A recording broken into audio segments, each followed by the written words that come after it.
Hey guys, welcome back to the channel. This is story about what if Naruto meets a younger Tsunade and Jiraiya part 1. Before I start, please do support for more amazing content and comments for part 2. Do consider to subscribe my channel and share my video to your friends and check out the description as well. Let's start the video. Today was a big day for Naruto. It was around 10 o'clock at night, and Naruto was standing on the roof of the academy school. Naruto had been 21 for a couple of months now, and Tsunade, who he considered to be his mother, had just passed the torch of being a Hokage to him about a year ago. He was wearing a red and white hat and a white robe that came down just to his knees. Naruto's hair was still spiky, but it was a little longer now. There were two long yellow strands that came down from his side, reaching the bottom of his neck. He kept these to remind him of his favorite Hokage, the Yondaime. He wore a green jounin vest and a blue pants underneath the white robes. The forehead protector stated that he was from the hidden village of Leaf, though everyone already knew that. Naruto looked up at the Hokage monument. He looked at the Shodai, Nidaime, Sandaime, Yondaime, and Godaime. Naruto paused his stare when he got to the Yondaime. I wonder what he thinks of me now. He gave himself a smile and returned to what he was doing. Today was his day. The mountain carvers begged him to let them do his face, but he rejected, saying that he would do it himself. He also told them not to worry because he would pay them without doing any work. All of the mountain carvers complained to him, stating that a Hokage shouldn't be doing these unimportant jobs. Naruto replied by saying that this was a very important thing for him, and that he must do it himself. With that, they reluctantly agreed to let him do it himself. Naruto did a few hand seals, Shuriken Shuhiki, silence barrier. A huge barrier surrounded a large piece of the mountain. He did a few more hand seals, Rando Haretsu, land explosion. Huge pieces of rock were destroyed, forming his face next to Tsunade's. Naruto did a few more hand seals, Irasu Byoga, rock painting. He looked up his face and smiled, indicating that he was pleased with his work. Naruto's face was completely painted white with little red designs. His tongue was sticking out at Tsunade, and his eyes were barely open because he was sticking his tongue out. Okay, almost finished. Now I just have to protect it, Naruto said. He did a few hand seals, back a Hokugakuin, back fire seal. A red bubble appeared around Naruto's face and disappeared after 15 seconds. After finishing, he looked at his face for another 30 minutes. Finally satisfied, he decided that it was time to go home. Naruto didn't live in the small apartment complex anymore. He was living in a medium-sized house near the Hokage Tower. Even though he was living by himself, the two-story house consisted of 4 bedrooms, 2 bathrooms, a dining room, a living room, a kitchen, and an office. As he went in, he looked into his office and saw a huge pile of paper on his desk. This was one of the things he never imagined a Hokage doing, paperwork. Naruto always imagined the Hokage doing S and A rank missions. He sighed and decided that he would finish it tomorrow instead, knowing full well he would regret it. The next day came and Naruto was already in his office at the Hokage Tower. One thing that he liked about being Hokage was that Tsuchi or Ayam always brought him a bowl of ramen in the morning.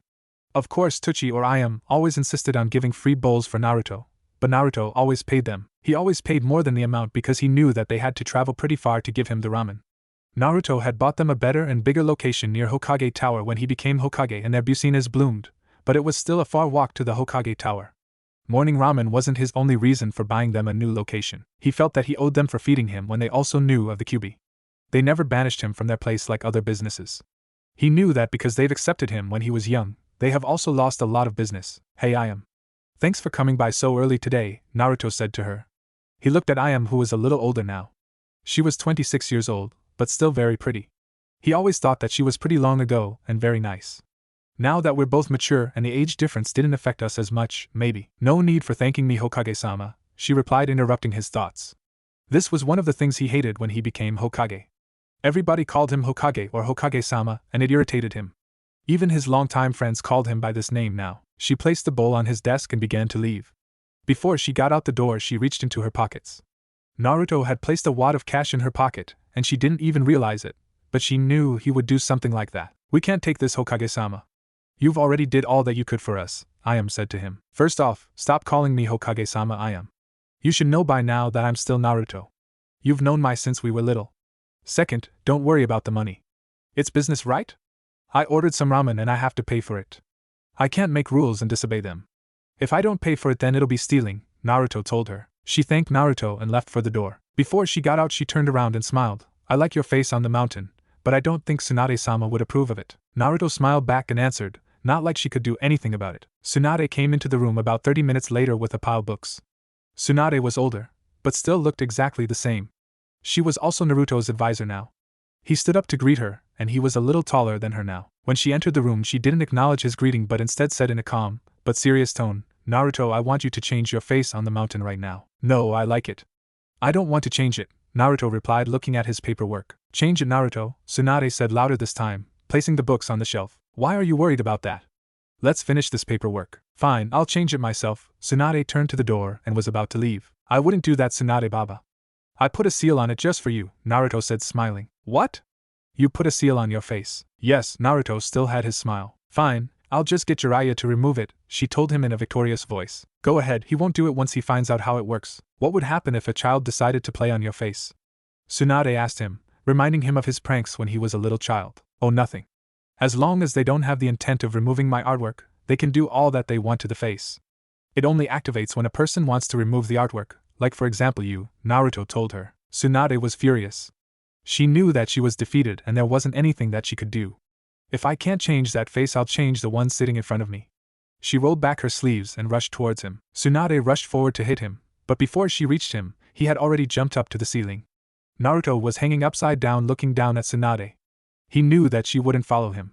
Not that she couldn't, but because she chose not to. This was one of the few things he learned that saved him from Tsunade's wrath. Flashback. Naruto and Tsunade were in the academy training room sparring with each other. Come on, Naruto, fight back. All you're doing is dodging, Tsunade said to him. Yeah, I would if I could, but all I can do is dodge. The reason that Naruto couldn't counterattack well was because he was dodging all of Tsunade's attack. It is easier to counterattack after blocking instead of dodging, but blocking was not a choice when fighting Tsunade. Tsunade was pressing him near the wall now. I don't have much room left. He jumped back towards the wall and did a couple of flips to the ceiling. He held his defensive stance waiting for Tsunade's attack, but to his surprise she didn't come. Naruto looked down on the floor and saw that Tsunade was still there. Come down here now, Naruto, Tsunade commanded him. Why don't you come up? Naruto asked her. Just come down here, Tsunade yelled at him. Naruto laughed and remained on the ceiling. Just then he felt the ceiling shook because Tsunade had just hit the wall. His feet lost its grip on the ceiling and he started falling down. Oh, Naruto thought to himself. Naruto figured out why she didn't like to go on the ceiling. She didn't like people looking at her huge breast, and when she went on the ceiling it made it seem even bigger because of the gravity. He thought that this was a real stupid reason for not going on the ceiling, but was glad to find out this weakness. This had saved him more than once. Come down now, Naruto, she commanded him. Promise that you won't hurt me. Fine, I promise that I won't hurt you, Tsunade answered him. Naruto jumped down from the ceiling and landed on his feet after she promised. Don't you know what kind of example you're giving when the other villages visit the Hidden Leaf? They'll mock us when they see what kind of a person we picked for our Hokage, Tsunade explained to him, trying to make him change his mountain face. Why are you worrying? They already know who I am. They won't care about my face on some stupid mountain, Naruto told her. During his year in office, he managed to bring peace to all the major shinobi villages. They all had respect for him, not only because he was strong, but also because he was also righteous. That's not the point. They know who you are, but the future Kages won't, she told him. She knew this was a lie because everyone knew a Kage no matter what village they came from, but she was still trying to make Naruto change his mind. You worry too much about the future, Tsunade Baba. They'll already remember me by then anyways. They won't care much about a stupid face on the mountain, he explained to her. Just then he heard a knock on the door. Come in, Naruto said, and the person came in. It was Konohamaru. Hey Naruto, there's something at our last battle. I think you should check it out, Konohamaru told him. The last battle could only mean one thing to Naruto. It was the last time that he and his friends were truly in great danger. It was when they were all facing Akatsuki in a cave near the border of the country of fire. Konohamaru and his trio were also involved in this major battle. Konohamaru was taller now and wore a black vest and a black pants. He carried a long black pole behind his back. His hair was also longer now.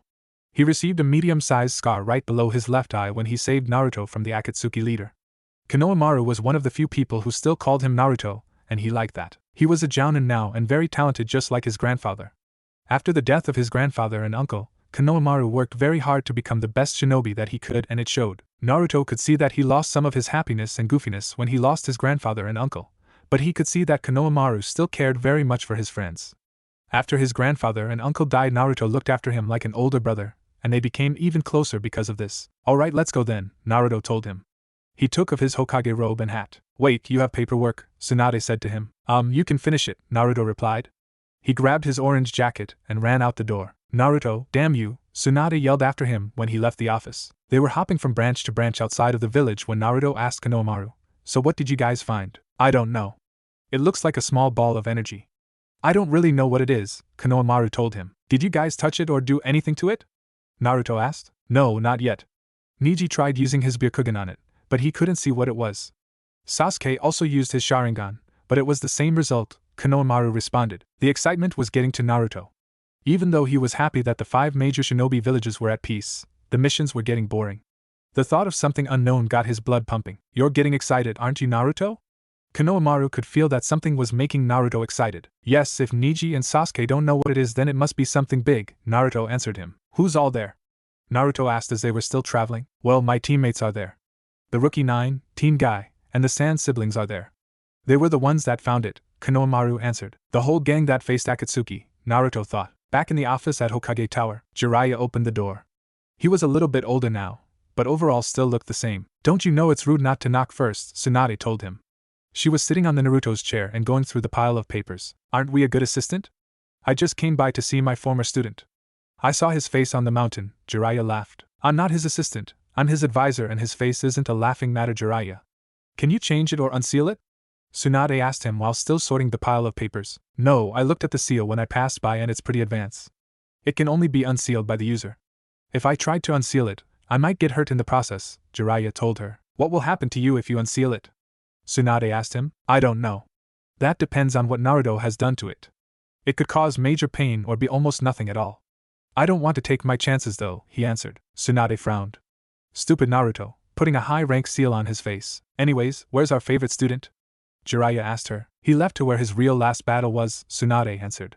Jiraiya knew what she was talking about. Well, it does seem about that time. Don't you think?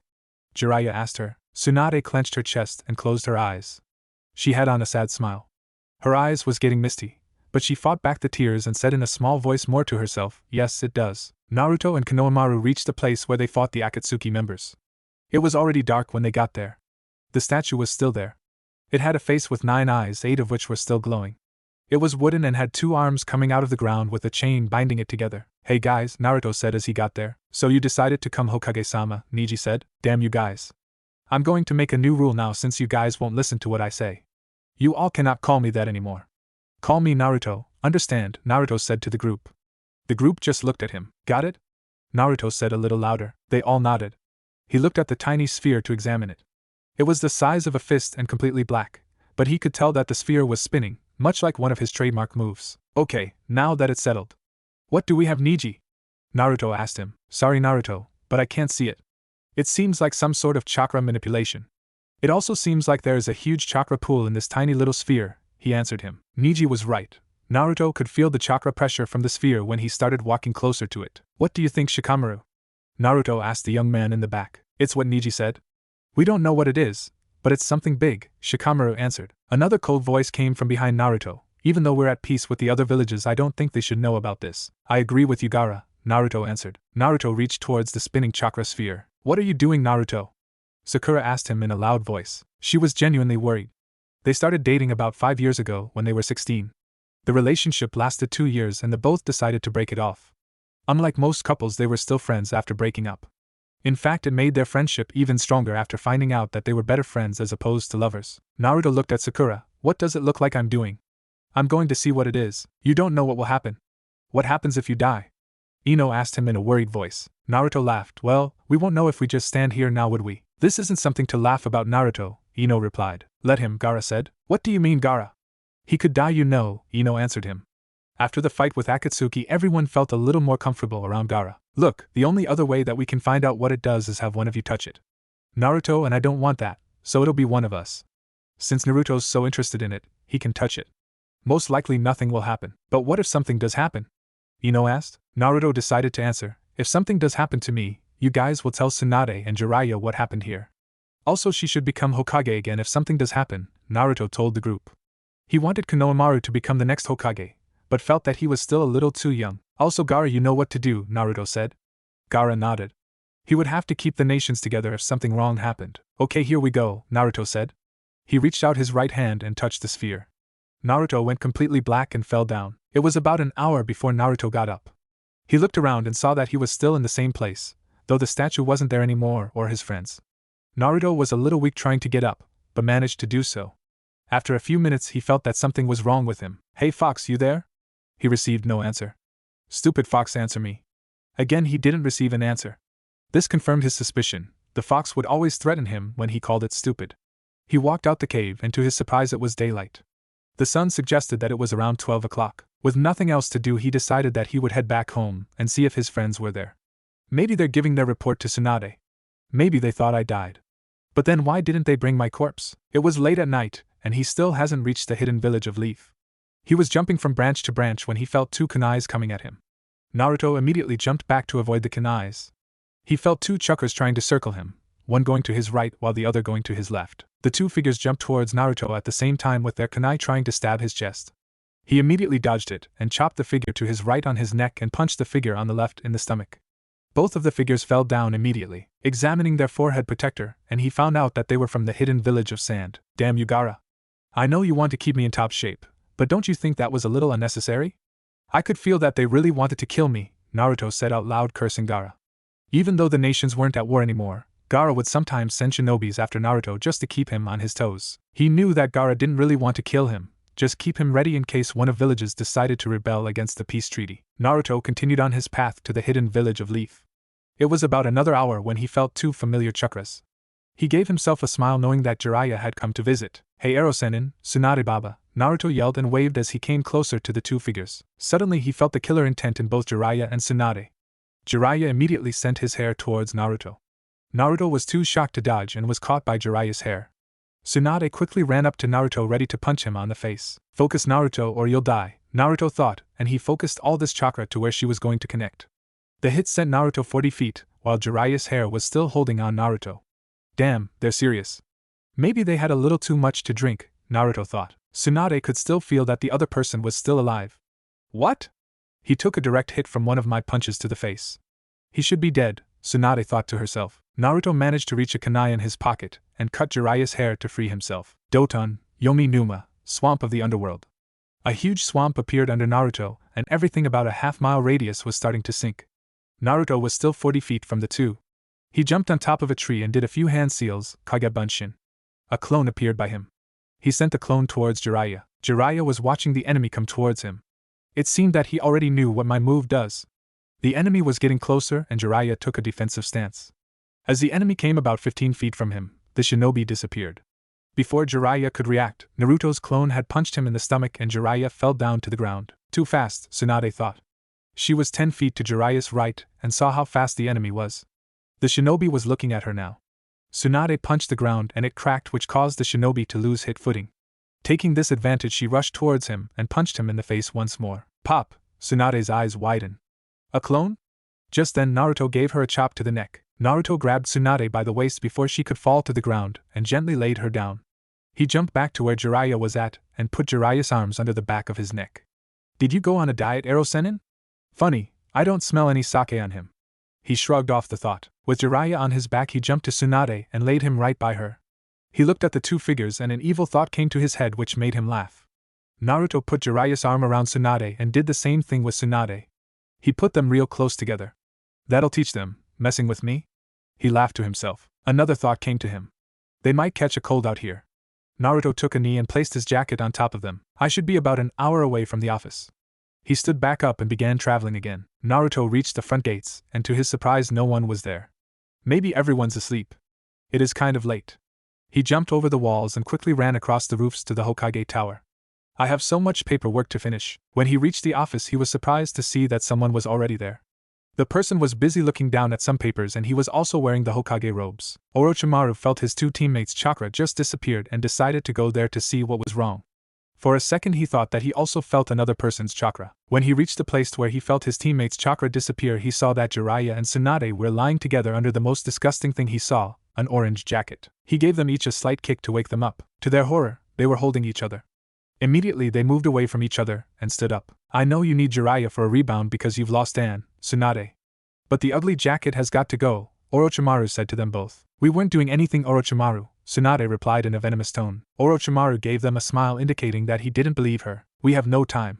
An enemy just attacked us, and he might be heading towards our sensei right now, Jiraiya said to both Orochimaru and Tsunade. The thought of someone besting both Jiraiya and Tsunade at the same time excited Orochimaru. Let's go, Orochimaru said, and they took off to the Hokage Tower. Hokage Tower, Sarutobi-sensei? Naruto said when he assessed the man. The man looked up and stared at Naruto curiously for a second. He couldn't believe it with his own eyes. Naruto was sure that it was Sarutobi. He's been looking at the mountain faces ever since he was young, and there was no mistaking it. Sarutobi still had a lot of hair, unlike how Naruto remembered him. His hair was also brown and spiky. Sarutobi still had his goatee, but it was also brown instead of the white that Naruto remembered. He also didn't have any wrinkles yet. Naruto saw a little line coming down right at the corner of Sarutobi's eyes. He looks like 30 years old or so, Naruto thought. Sarutobi looked at the young man. He figured that the man was around 20 or so. Even though he had a Konoha forehead protector, Sarutobi has never seen his face before. And you are? Sarutobi asked him. I don't ever remember seeing you. Sarutobi already had his hand in his pocket holding a kunai in case of an ambush. Of course, everyone knew his name. Who wouldn't know his name? Naruto didn't know what to say. What can he say? He lost his words when he saw Sarutobi. Hi, my name is Uzumaki Naruto, and Naruto said. Sarutobi didn't sense anything harmful coming from the young man, so let his guard down a little bit. He sensed that the young man was more confused than anything else. I see that you have a Konoha forehead protector, but I don't ever recall see your face before. Where are you from? Sarutobi asked him. Naruto told him about touching the black sphere and getting knocked out afterwards. He also told him how some Sandines had attacked him while he was traveling back towards Konoha. Naruto also mentioned his encounter with Jiraiya and Tsunade. He decided to leave out the detail about the Kyuubi though. Well, that was quite a story, Sarutobi said to him. Naruto sighed. Of course it seemed like a ridiculous story. He didn't even believe it himself. How could he expect Sarutobi to believe him? I'm sorry if it sounds like I don't believe you, but do you have any proof to your story? I can't just go believing anyone, Sarutobi said. Naruto thought for a moment. How can I prove that I'm from the future? Then it hit him. He reached for neck and took out a necklace. Tsunade gave me that in the future. I've held on to it ever since, Naruto said happily. He handed the green jewel necklace to Sarutobi. Sarutobi looked at the necklace, and there was no doubt that it was Tsunade's necklace. Even though it would seem weird for anyone knowing about Tsunade's necklace, Sarutobi still wanted a little more proof. He gave the necklace back to Naruto. I'm sorry, but you said you confronted Tsunade. You could have killed her and took the necklace and claimed that she gave it to you. This idea did seem a little far-fetched even for Sarutobi because it would be hard to kill Tsunade without being injured. Naruto thought for a while. This time it was a lot longer than before. Naruto snapped his fingers and reached inside the pocket of his vest. He took out a small scroll and put it on the desk. Jiraiya gave me this. It was the first move that he taught me, Naruto said. Sarutobi opened the scroll and it had names on it. It was the names of the people that had signed the frog contract. While Sarutobi didn't have a contract with the frogs, he immediately recognized the scroll because it was him who gave Jiraiya the frog contract to sign. The signatures were identical to the one he gave Jiraiya except it had 2 extra names on it. He was surprised when he saw the name that was before Naruto's, based on the fact that Jiraiya rarely carried the scroll with him, and that the scroll had another name that was from Konoha. Sarutobi believed his story. Well, Naruto, as weird as your story sounds, this does prove you're from a different timeline, Sarutobi said. Naruto gave a relieved sigh when heard Sarutobi. He didn't know what else could prove that his story was true. Right now we are at war, Naruto. The hidden village of Leaf is at war with the 3 other nations, the hidden village of Sand, the hidden village of Rock, and the hidden village of Cloud. They have an ally agreement, and that's why the Sandines attacked you. Did you kill them? No, during my time the hidden village of Sand are our allies, Naruto replied in a small voice. Well, that couldn't be helped, Sarutobi thought. We do need more shinobis right now, and you would be welcome to join us if you want. Naruto nodded his head. He would protect the hidden village of Leaf no matter what timeline he was in. So, just tell me your rank from before you came here and I'll give you that position, Sarutobi said. Naruto paused for a second. Well, I'm the Rokudan, Naruto answered. Sarutobi's eyes widened and smiled when he heard Naruto's answer. So this is the 6th Hokage? Well, I guess I lied. I can't give you that position, Sarutobi laughed. It would be weird if someone that no one knows replaces me. I guess you can be a Jounin then. Is that alright with you, Naruto? Naruto smiled. Yes, that's okay. Just then the doors slammed open and Naruto turned around to see who it was. He saw Jiraiya and Tsunade and they were a lot younger, about his age. Jiraiya hasn't grown his ponytail yet, but Naruto could see that he was starting to. The hair reached his lower traps. He was wearing a green vest. Underneath he wore a red long-sleeve shirt. His pants were complete black and his kunai holder was on his right leg. Jiraiya didn't wear a forehead protector, in fact none of them did. Tsunade looked even younger than her fake genjutsu that she uses on herself later in the future.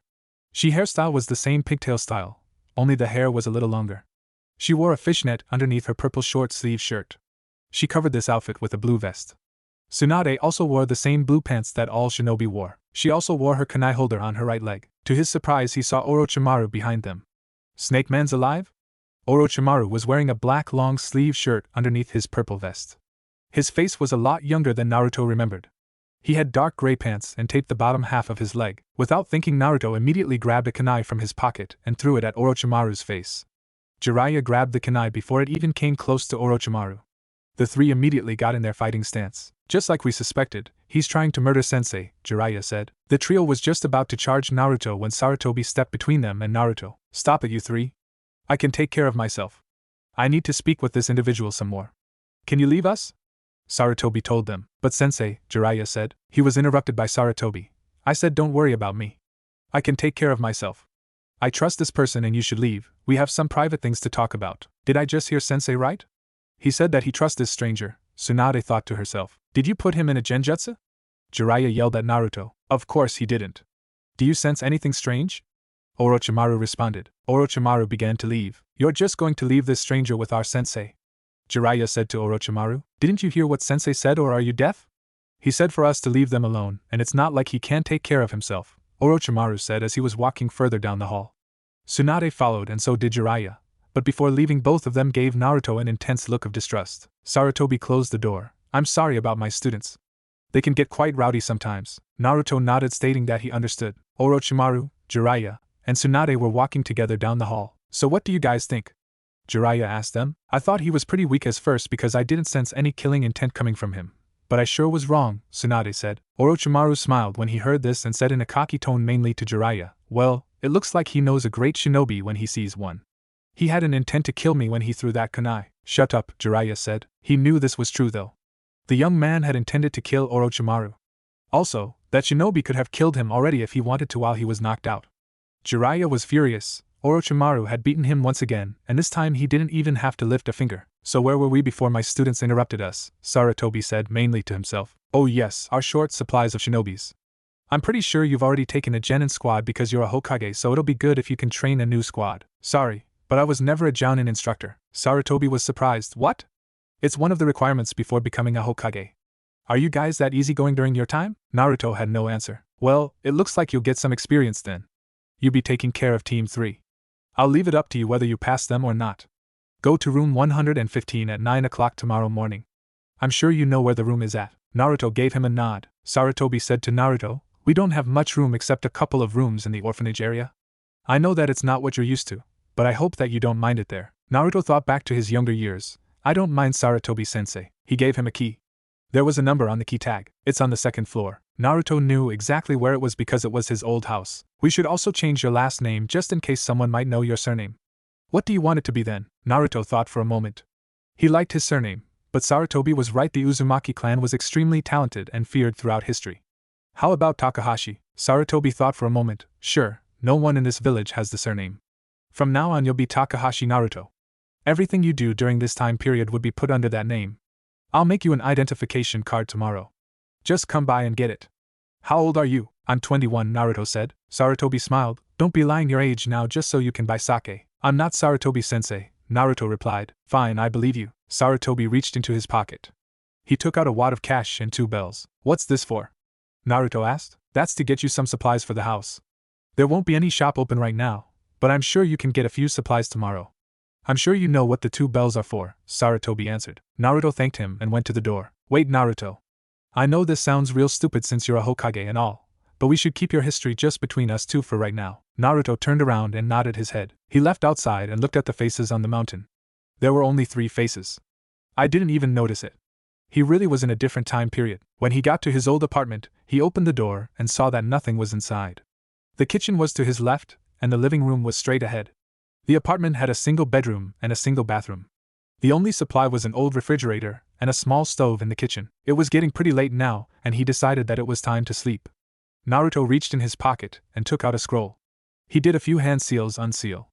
A sleeping bag, a pillow, a toothbrush, and some soap popped into existence. Naruto laid in his sleeping bag thinking to himself, I don't even know my new students yet. I should have gotten the information when I was still in the office. Oh well, guess I'll find out tomorrow. Naruto woke up and went to the grocery store to get some food. He came back to the house with some eggs, steak, bacon, orange juice, vegetables, fruits, and of course a whole lot of ramen. He decided to shower before cooking his breakfast. It was about 8:30 when he finished showering and eating. As he walked out the door, something caught the corners of his eyes. It was a little boy around the age 6. He had just run around the corner of the building with his arms swinging wildly sideways while holding a forehead protector. Naruto was just barely able to see the boy because he had ran around the corner, but Naruto picked up a few details. He was wearing a white sweater that had a blue stripe coming down from the shoulders. The boy was also wearing a blue pants with his leg taped and blue sandals. The most noticeable feature though was his hair. It was yellow, similar like Naruto's. His hair was also spiky just like Naruto's, and it also had 2 long bangs that came down his side. There was no doubt in his mind who this was. It was the Yondaime. It was his father. He learned about his father after he became the Rokudaime. Somehow, Naruto always knew in the back of his mind why he was chosen to bear the Kyuubi, but it was actually confirmed that day when Tsunade named him Hokage and he had the right to check the files. Naruto almost collapsed from the shock. He grabbed his chest and dropped down to a knee, and his breaths were heavy. Naruto never met his father before, and the thought of meeting him never even crossed his mind when he was sent back in time. It took him a while to get back up. He took a few more breaths and finally stood up. He knew that he couldn't get close to his father even though he really wanted to, because it might be catastrophic if Yondaime found out who he was. He went to the academy to room 115. When he opened the door, he saw 3 kids.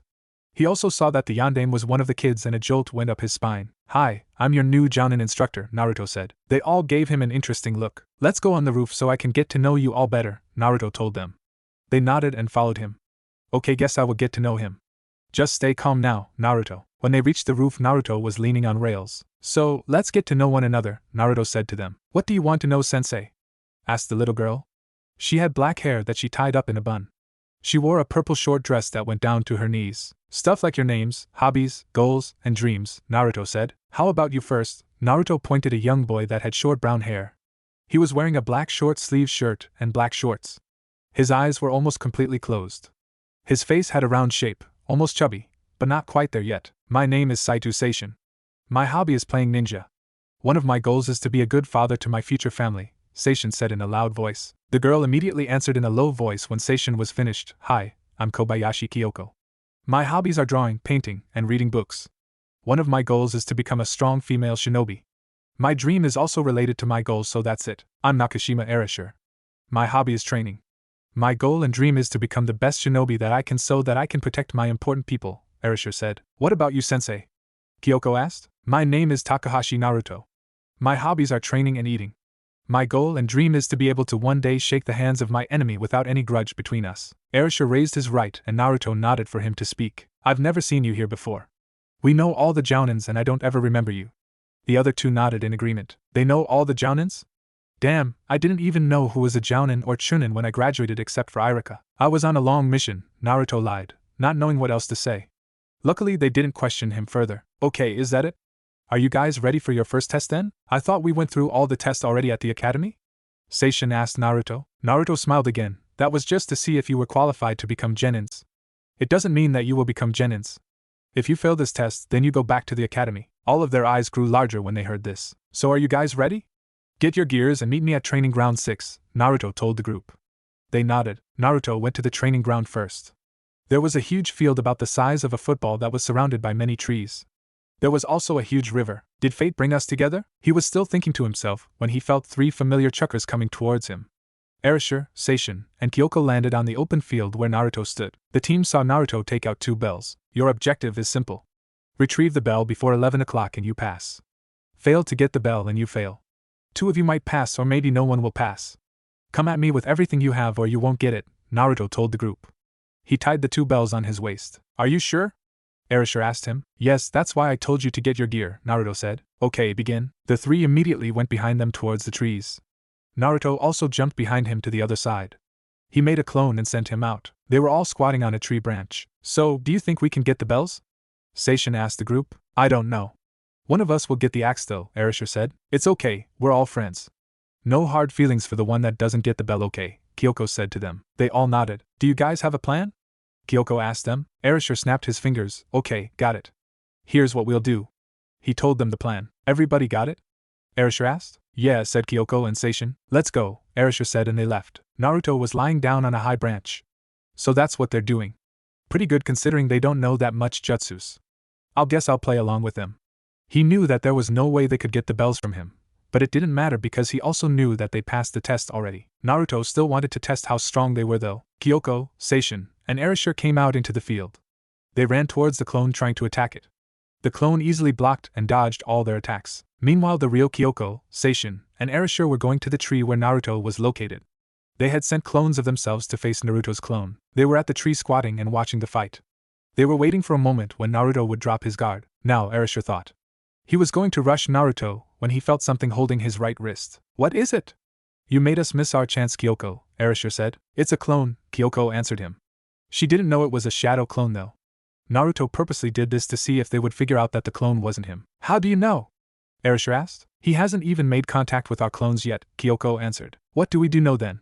Erasure asked. I know, Seishin said. He told them his plan. Where's he at though? Kyoko asked. Let's move around. We'll find him sooner or later, Seishin said. Naruto felt that they were coming closer. Good, they figured out that he was a fake. They're sending another set of clones after me. The group split up, but they still close enough to each other to send hand signals. Naruto was still lying on the branch when he saw the three of them jump at him, and he immediately ran to the real ones.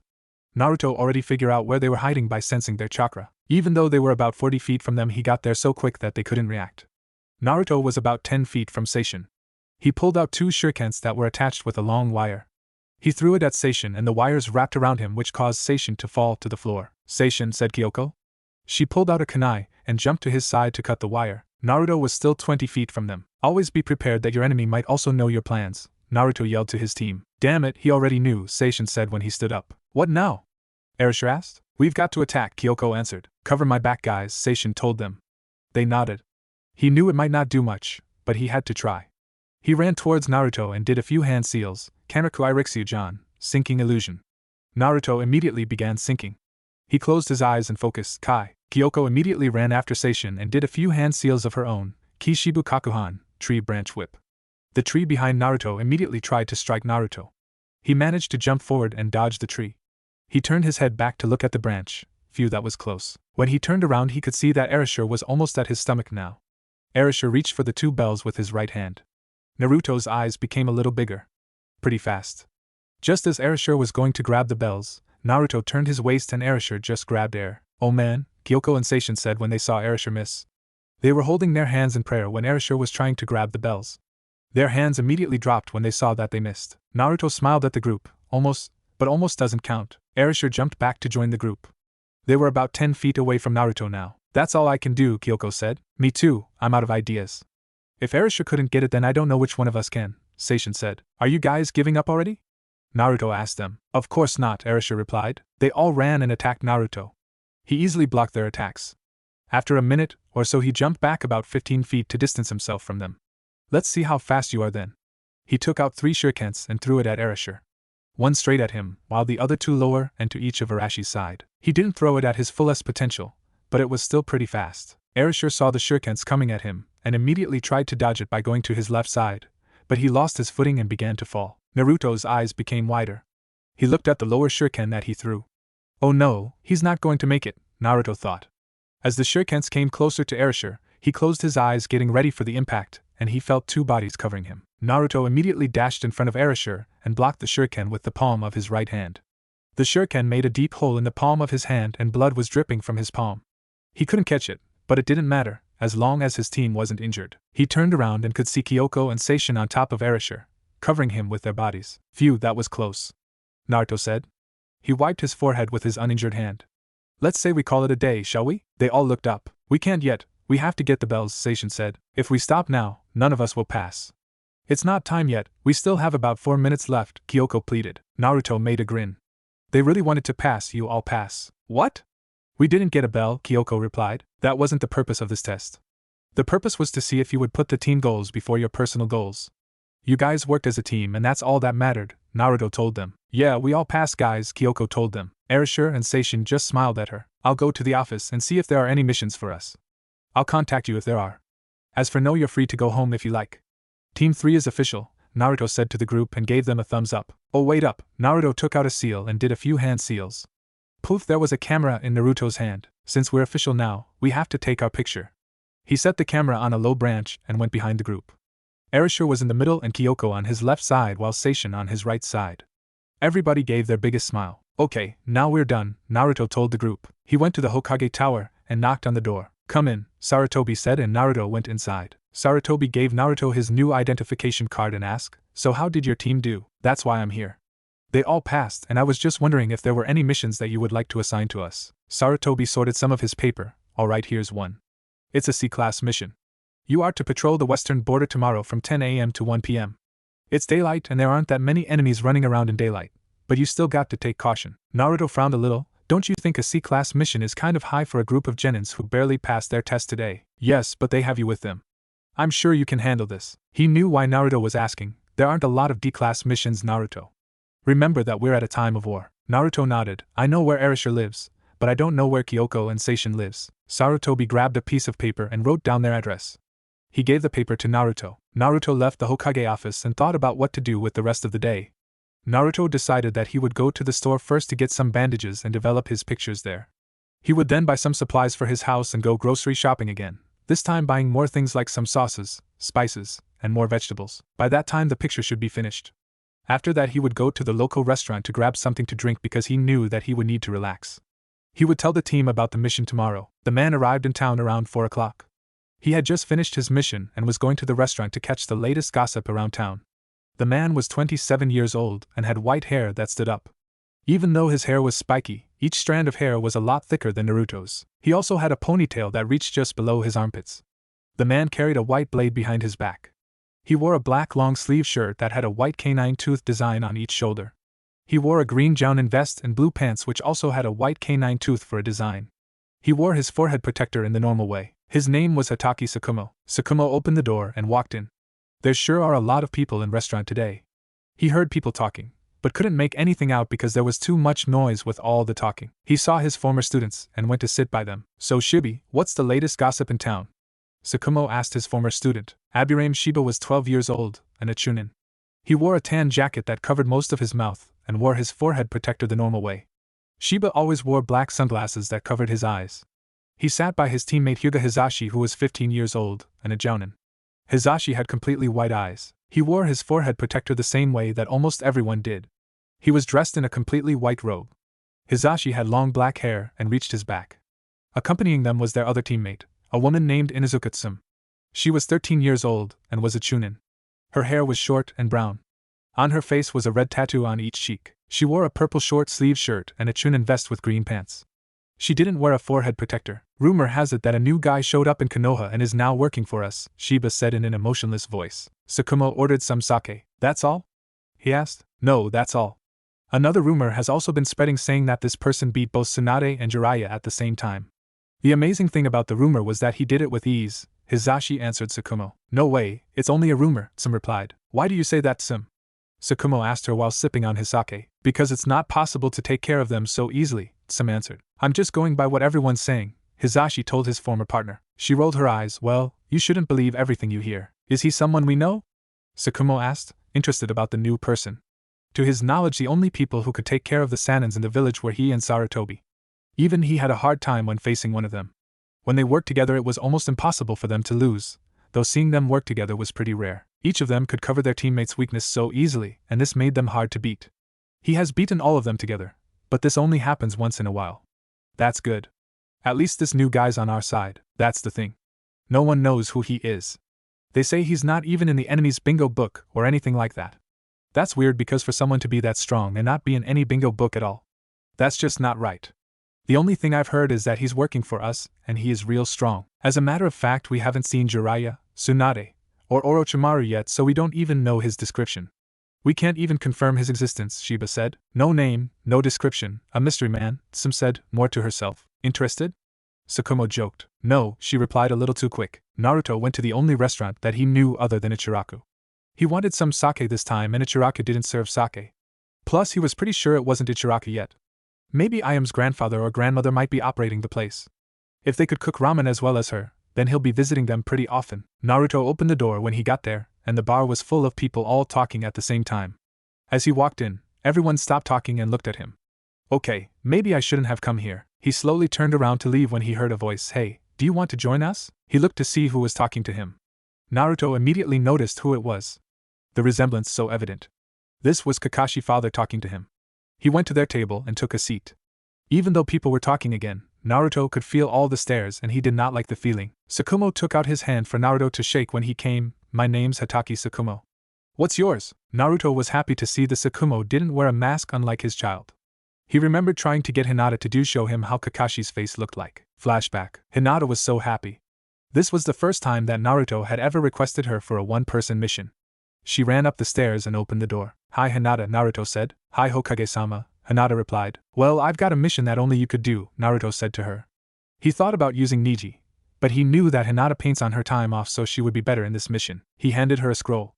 It had C-Class written on it. Hinata opened the scroll and read it. Class C-Rank, Objective. Find out what is underneath Kakashi's mask without him noticing. Use of deadly force. No. Additional things. Draw out a picture and give it to me. Payment. 1,000. The payment was well above a C-Class mission. Hinata rolled up the scroll. I'm sorry Hokage-sama, but I can't do this. Why not, Hinata? It's a simple mission. I don't want to use my Byakugan to spy on people in the village. Naruto laughed. You're not spying. You're just going to use it so I'll know what's under his mask. Sorry, I can't do it, Hinata told him. Come on Hinata, you've never used your Byakugan to look at people? Hinata blushed.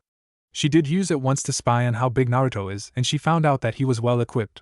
But other than that, she hasn't used it to look at other people before. Of course she didn't tell him this. No Naruto, that's disrespectful. Don't be so boring, Naruto said. He tried to convince her, but couldn't. When he assigned the mission to Niji, Niji stated that he would never use his eyes for something so mundane. To Naruto's surprise, Tsukumo's face looked normal. It was kind of feminine, but other than that nothing really stood out. Naruto shook the man's hand and replied, Mine's Takahashi Naruto. Is there something wrong with my face? Tsukumo asked. He could tell Naruto was looking at it. Oh sorry, no, nothing's wrong with it, Naruto said. The three other people that were sitting with Tsukumo also greeted themselves. They looked at Naruto in awe. Naruto ordered some sake when he sat down. Tsukumo assessed the young man. So young, I thought he would be older. You're the big talk around here right now, you know that? Tsukumo said to Naruto. Did I do something wrong? Naruto asked. Tsukumo laughed. No, it's just that whenever something new comes up, there are a lot of gossip. Some things never change no matter what timeline you're in, Naruto thought. Another interesting rumor about you has been going around, Tsum said to Naruto after a moment of silence in the group. Naruto didn't answer, not knowing what the rumor was. People are saying that you manhandled 2 of the 3 Sanins easily, Tsum said a little louder so everyone could hear. Everyone's voices in the bar became a little lower and Naruto could tell they were all listening hard for his answer. Naruto could feel the heat and it wasn't from the restaurant. He didn't want anyone to know this. Naruto knew that Jiraiya and Tsunade didn't like him yet and he didn't want them to hate him. He hoped that his encounter with the Sanins would remain quiet, but it seems that he was wrong. Naruto also didn't know how to answer. Yes, I kicked their ass, or no, they kicked my ass? Of course he knew the second option wouldn't fly at all. If they really did beat him, he wouldn't even be alive. Maybe I should lie and say that I didn't met them yet. As he was thinking up of a lie to tell, he felt 3 familiar chakras and knew who was coming. Orochimaru, Jiraiya, and Tsunade walked in the door and everyone became quiet. The tension in the restaurant was rose to an even higher level and everyone was waiting to see what would happen. Jiraiya took a seat by his friends near one of the corners while Tsunade took a different table. Jiraiya tried to break the silence in the room by talking to his friends a little louder than usual, but everyone remained silent and looked at Orochimaru as he walked towards Naruto. Orochimaru took out his hands and with a grin said, I'm sorry, we didn't official meet yesterday. The name's Orochimaru. I can tell we'll be good friends. Naruto wanted to kill this man, but knew better and shook the man's hand. They shook hands for a little longer than Naruto liked. The name's Naruto. Well, Naruto, we must test our skills against each other sometime, seeing as how you easily defeated my 2 teammates at the same time. With that, Orochimaru left to sit with his friends, Jiraiya's table. That's the guy then? Said one of Jiraiya's friends. He had red short hair that was slicked back. Yeah, Jiraiya answered. Well, I thought he would be older, but you got hooped by someone your age, said another of Jiraiya's friend. This person was bald, muscularly built, and had a huge scar across his neck. From the scar one could say that he barely escaped death. Both of his friends laughed. Look, I didn't get hooped all right. I wasn't ready, Jiraiya told them. This was true. When Jiraiya didn't feel anything that suggested the man wanted to kill them, Jiraiya took this as a sign of weakness and felt that he didn't need his full strength. In the end, he knew it was his fault for underestimating the guy. The fact was that he still lost, and this made him angry. Sure, it's okay, man. You can still beat us, said his red hair friend. His friends were still laughing. Shut up, Jiraiya said, and they became silent. It was another minute before they both started laughing at him again. Orochimaru's table. Pretty young if you asked me, said one of Orochimaru's friends. He had black hair that was split in the middle. It came down to his cheeks. Don't take age as a sign of weakness. He's strong all right, Orochimaru told him. You think you can beat him? Another of Orochimaru's friends asked. She had short purple hair. I don't know. Jiraiya and Tsunade were caught off guard, but it still doesn't change the fact that they lost. It was their fault anyways, Orochimaru answered. Tsunade's table. Tsunade was sitting down with her friend. Tsunade had just ordered some sake. Her friend nodded her head sideways towards Naruto and asked Tsunade, "Is that the guy?" "Yes, it seems like you told everyone that someone beat us." "Didn't I tell you to keep it to yourself?" "I did. It wasn't me who spread the rumors about the new guy. It was Orochimaru's friends. How come you never told me he was so young? And wow, isn't he a cutie? God, why don't you ever give me all the juicy details?" Tsunade shook her head sideways when she heard cutie. "I never told you he wasn't young." "Well, I figured he would be old like Sarutobi or at least Tsukumo. But he's only our age." Naruto's table. "So it's true." One of the Sanins admitted to his teammates' defeat. Also, he talked about their defeat in front of the other two and they didn't do anything about it, Tsukumo thought. Tsukumo was real interested now. He wanted to know how the battle happened.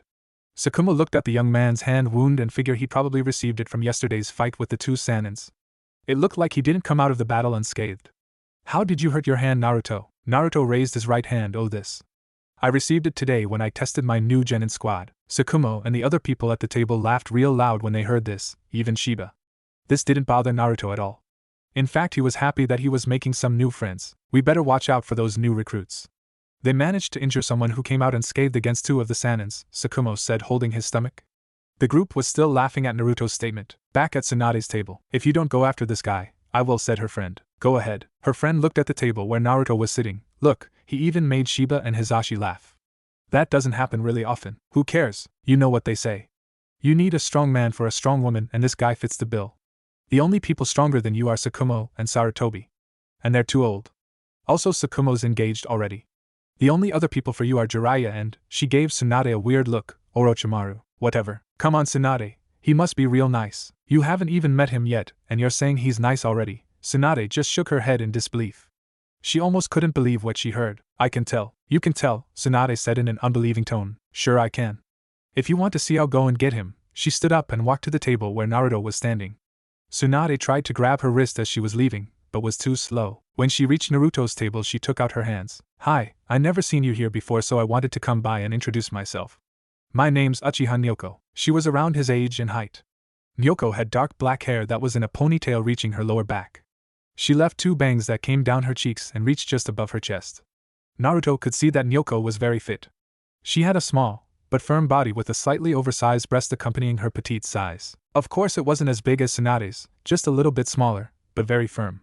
She also wore an ANBU black vest and forearm protector. The vest had a small symbol of the Uchiha clan on the right side of her upper chest. Naruto could see that she carried her sword was strapped behind her back. Attached to her hip was a black crow mask. Unlike most ANBU, her tattoo on her shoulder wasn't completely black. The top swirl was red while the bottom swirl was white. She wore completely black pants. "Wow, an Uchiha girl. I've never met one before. I wonder if she's a little psychotic like the other Uchihas I know." Naruto shook the young woman's hand. "Pleased to meet you, I'm Naruto. You don't want to be staying with this old man and these youngsters, do you?" Nyoko said jokingly and smiled at Tsukumo when she called him an old man.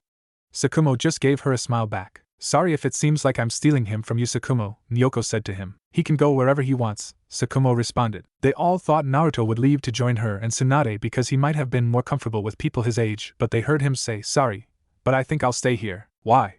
Nyoko asked with a confused voice. "I can sense that your friend doesn't want my company, so it's alright," Naruto told her, nodding at Tsunade. Nyoko could tell Naruto was a little sad when he said that. Nyoko sighed in disappointment and went back to where Tsunade was sitting. She crossed her hands, showing her disappointment when she sat down. "Well, nice going, Tsunade," she said in a tone that showed her disappointment. "He was going to join us, but felt the freaking bad vibes that you were radiating." She could tell that Naruto really did want to join them. "That's fine with me," Tsunade answered and took a sip of her sake. "Anyways, I got his name. It's Naruto. I didn't ask for his name. Good thing he's not joining us. I don't want anything to do with that guy," Tsunade thought. She really didn't care that Naruto had beaten her, but she hated him for doing what he did. The guy had put her in an embarrassing position with Jiraiya after the fight. She wanted to kill him for that. She hated perverted guys. She remembered all the perverts who would look at her breast and didn't care about how she felt. Every single guy that had tried to get together with her were always looking down and never at her face. They never asked how she was feeling or anything, they would just stare. Tsunade felt like violated whenever they did this, just staring at her breast and not even trying to hide the fact that they were. Even though Naruto hasn't stared at her yet, she placed him at the same place as these perverts because of his action. Naruto's table. Naruto had just finished his sake and was getting ready to leave. "So, where are you going now, Naruto?" Tsukumo asked. "I'm probably going to head home." "I'll go too, I guess." Naruto knew what Tsukumo was doing. Tsukumo was walking with him out the door, so all the people he would receive fewer stares from all of them while walking out. They got outside. Thanks, Naruto said. For? Tsukumo asked. You know, walking with me so all the people wouldn't stare as much, Naruto told him. Strong and smart. No problem, Naruto. I really was heading home also. See you? With that, Tsukumo took off to his right. Naruto turned to his left and started walking towards the south side of town. Erasure, Kyoko, and Seishin were walking together on a dirt path. It was getting kind of late. After their sensei dismissed them, they played shinobi for the rest of the day. It was about 5 o'clock. What do you think of our sensei? Kyoko asked them both. I like him. He smiles a lot, unlike some of the other jounins. This makes me feel a little more comfortable around him. I was hoping that we didn't a jounin instructor that never smiled, and luckily we didn't, Erasure answered. I like him too. He saved Erasure, Seishin said. He thought about what happened. Well, it was kind of his fault for throwing the shurikens in the first place, but I'm pretty certain he was just testing to see if you could dodge it. Erasure nodded. Do you think he's strong? Seishin asked the two. It doesn't matter. As long as he's a nice person, then I'll be glad to be on his team, Kyoko answered. What do you think our first mission will be? You think we'll kill anyone? Erasure asked. He squinted a little when he said kill. I don't know. I hope not. That's real scary, Kyoko said. You have to do it one day, Seishin told her. Yeah, but it's still scary, Kyoko replied. Then why did you become a shinobi? Seishin asked her. I wanted to help the village all that I could. It would be better if there weren't a war going on, but that's not the case, is it? I just want my friends to be protected, Kyoko told him. Kyoko really thought like an older person sometimes, Erasure thought. Do you think he'll teach us any cool moves? Seishin asked them. I don't know yet. We just became genins and you don't learn all the cool moves until you're at least a chunin, Erasure answered him. Yeah, but still he might bend the rules for us, Seishin said, hoping that they'll agree with him. Maybe, but I don't think any jounin instructors would do that. He probably won't even teach us a new move until a couple of months. Those are the rules, Kyoko said. Seishin gave a huge sigh and slouched down a little. What do you guys want to do now? Erasure asked them. My mom wants me home, so I guess that's what I'll do, Kyoko answered. Same here, Seishin said. They waved goodbye to Erasure and made a left turn. There was nothing for Erasure to do now. He didn't have a family like his two friends. Erasure turned around and started walking back towards his house at the orphanage. When Erasure got home, he saw that the garbage was getting really high. To a normal adult it wouldn't be high, but to Erasure it looked overfilled. He grabbed the big trash bag and started to carry it. He had to hug it real tight so that it wouldn't fall. It was about 2/3 of his height, and it covered his whole body and face when he carried it. Erasure finally managed to open the door slightly after the 5th try with his left hand. He swung the door open with kick and started walking. The dumpster was very far from his house, and he had to walk down the stairs because he was living on the 2nd story. As he was walking down the stairs one step at a time, he could feel the bag tipping forward. Oh no, it's going to fall. Just when he thought it had fallen, he felt the trash bag lighten. Whoa, be careful there, little guy, said a voice. Naruto took the trash bag. Naruto-sensei, thank you. I almost dropped it, Erasure said to him. Naruto-sensei, that's a new one, Naruto thought. He liked the sound of it though.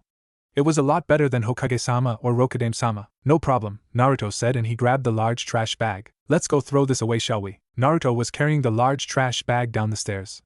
It was another 5 minutes before they reached the dumpster.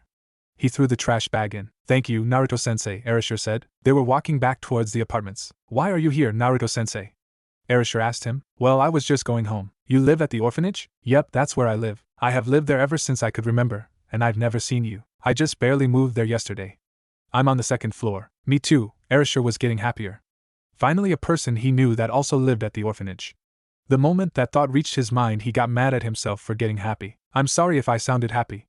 If you live at the orphanage, then your parents must have. Erasure couldn't finish the sentence. It's okay, Erasure, Naruto told him. They walked up the stairs together. If you're not doing anything, Erasure, you can come to my house if you want.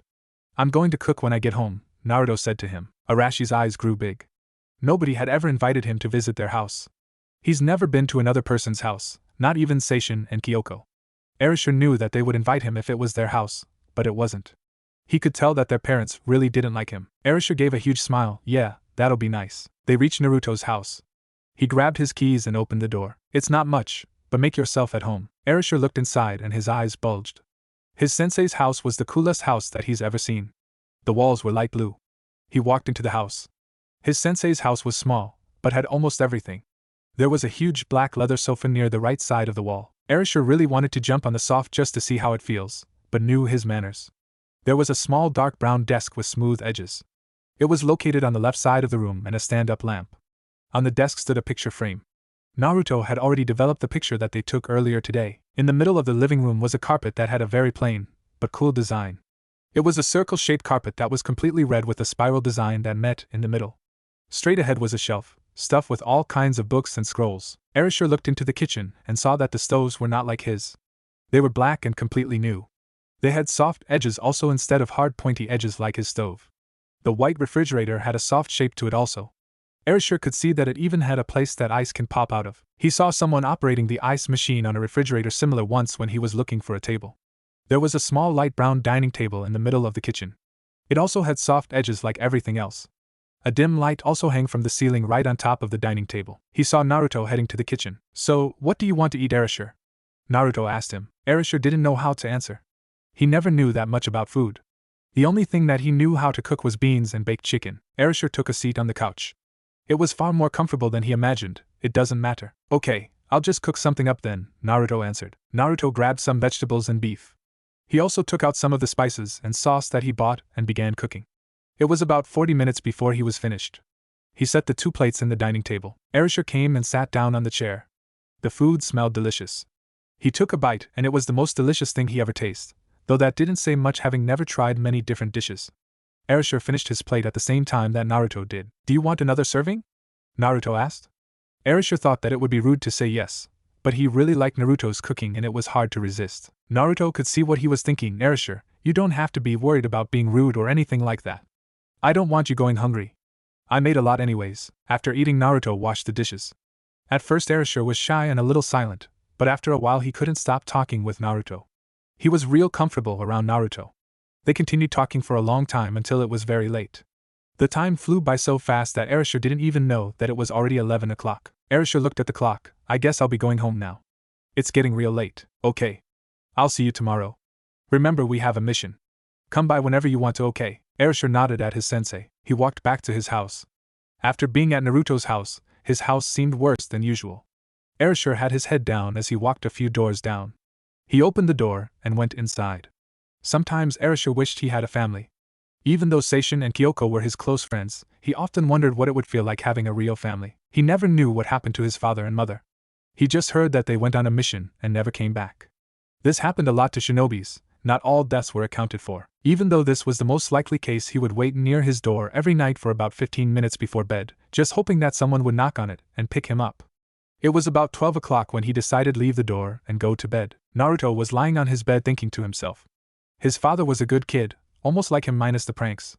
Now Naruto knew why Sarutobi had passed the torch to him. Got to get some rest now. Naruto and Erasure went to pick up Seishin and Kyoko at their houses. "What our mission, Naruto-sensei?" Kyoko asked him when they were at the front gate. "Nothing much, we're to patrol the west border until 1 o'clock. "Okay, you 3 lead and I'll be behind you guys," Naruto said.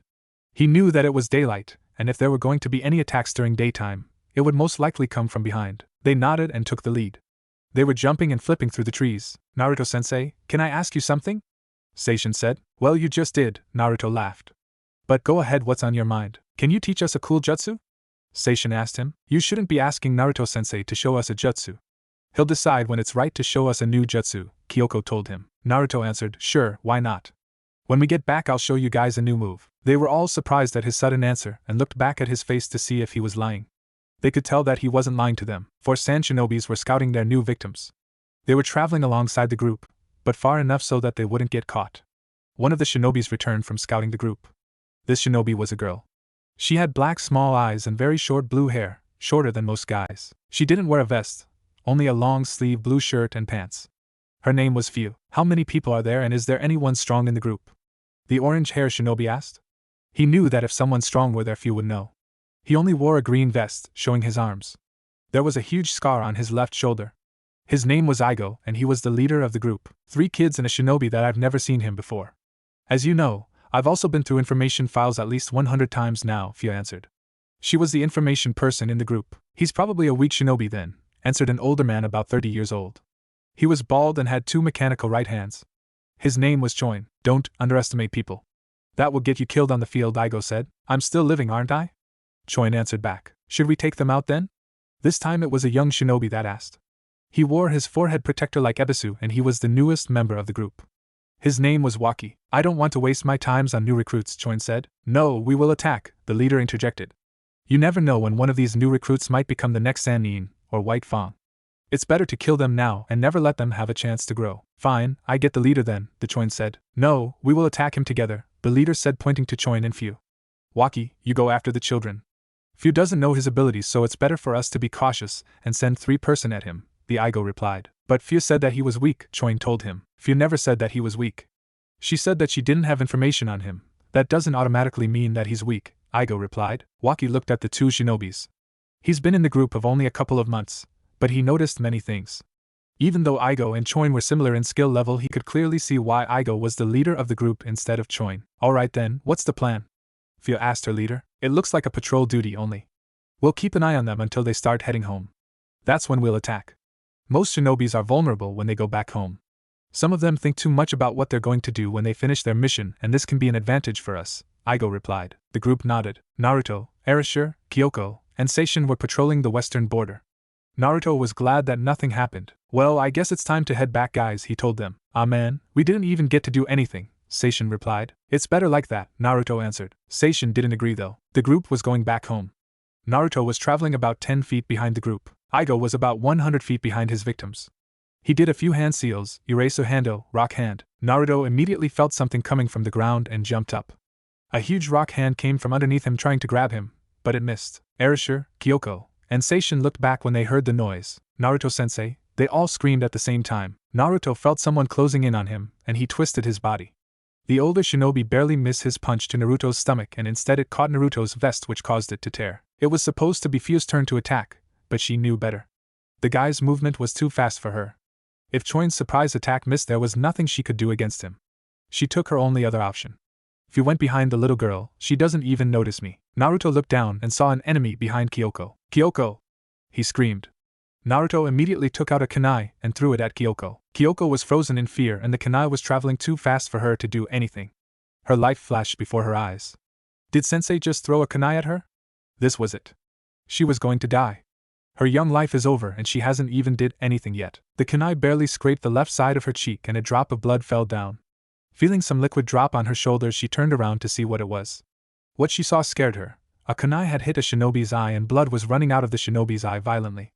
Kyoko looked at the shinobi and almost vomited. Igo and Choin surrounded Naruto. You're pretty strong to be able to hit Fu from such a distance, the older shinobi said. Naruto looked to his group who was about 20 feet from them, and saw that another shinobi had already joined them. I don't think you have time to be worrying about them, the orange-haired shinobi said, noticing where Naruto was looking. Naruto knew he had to finish these shinobis fast so that he could help his group. He took out a kunai.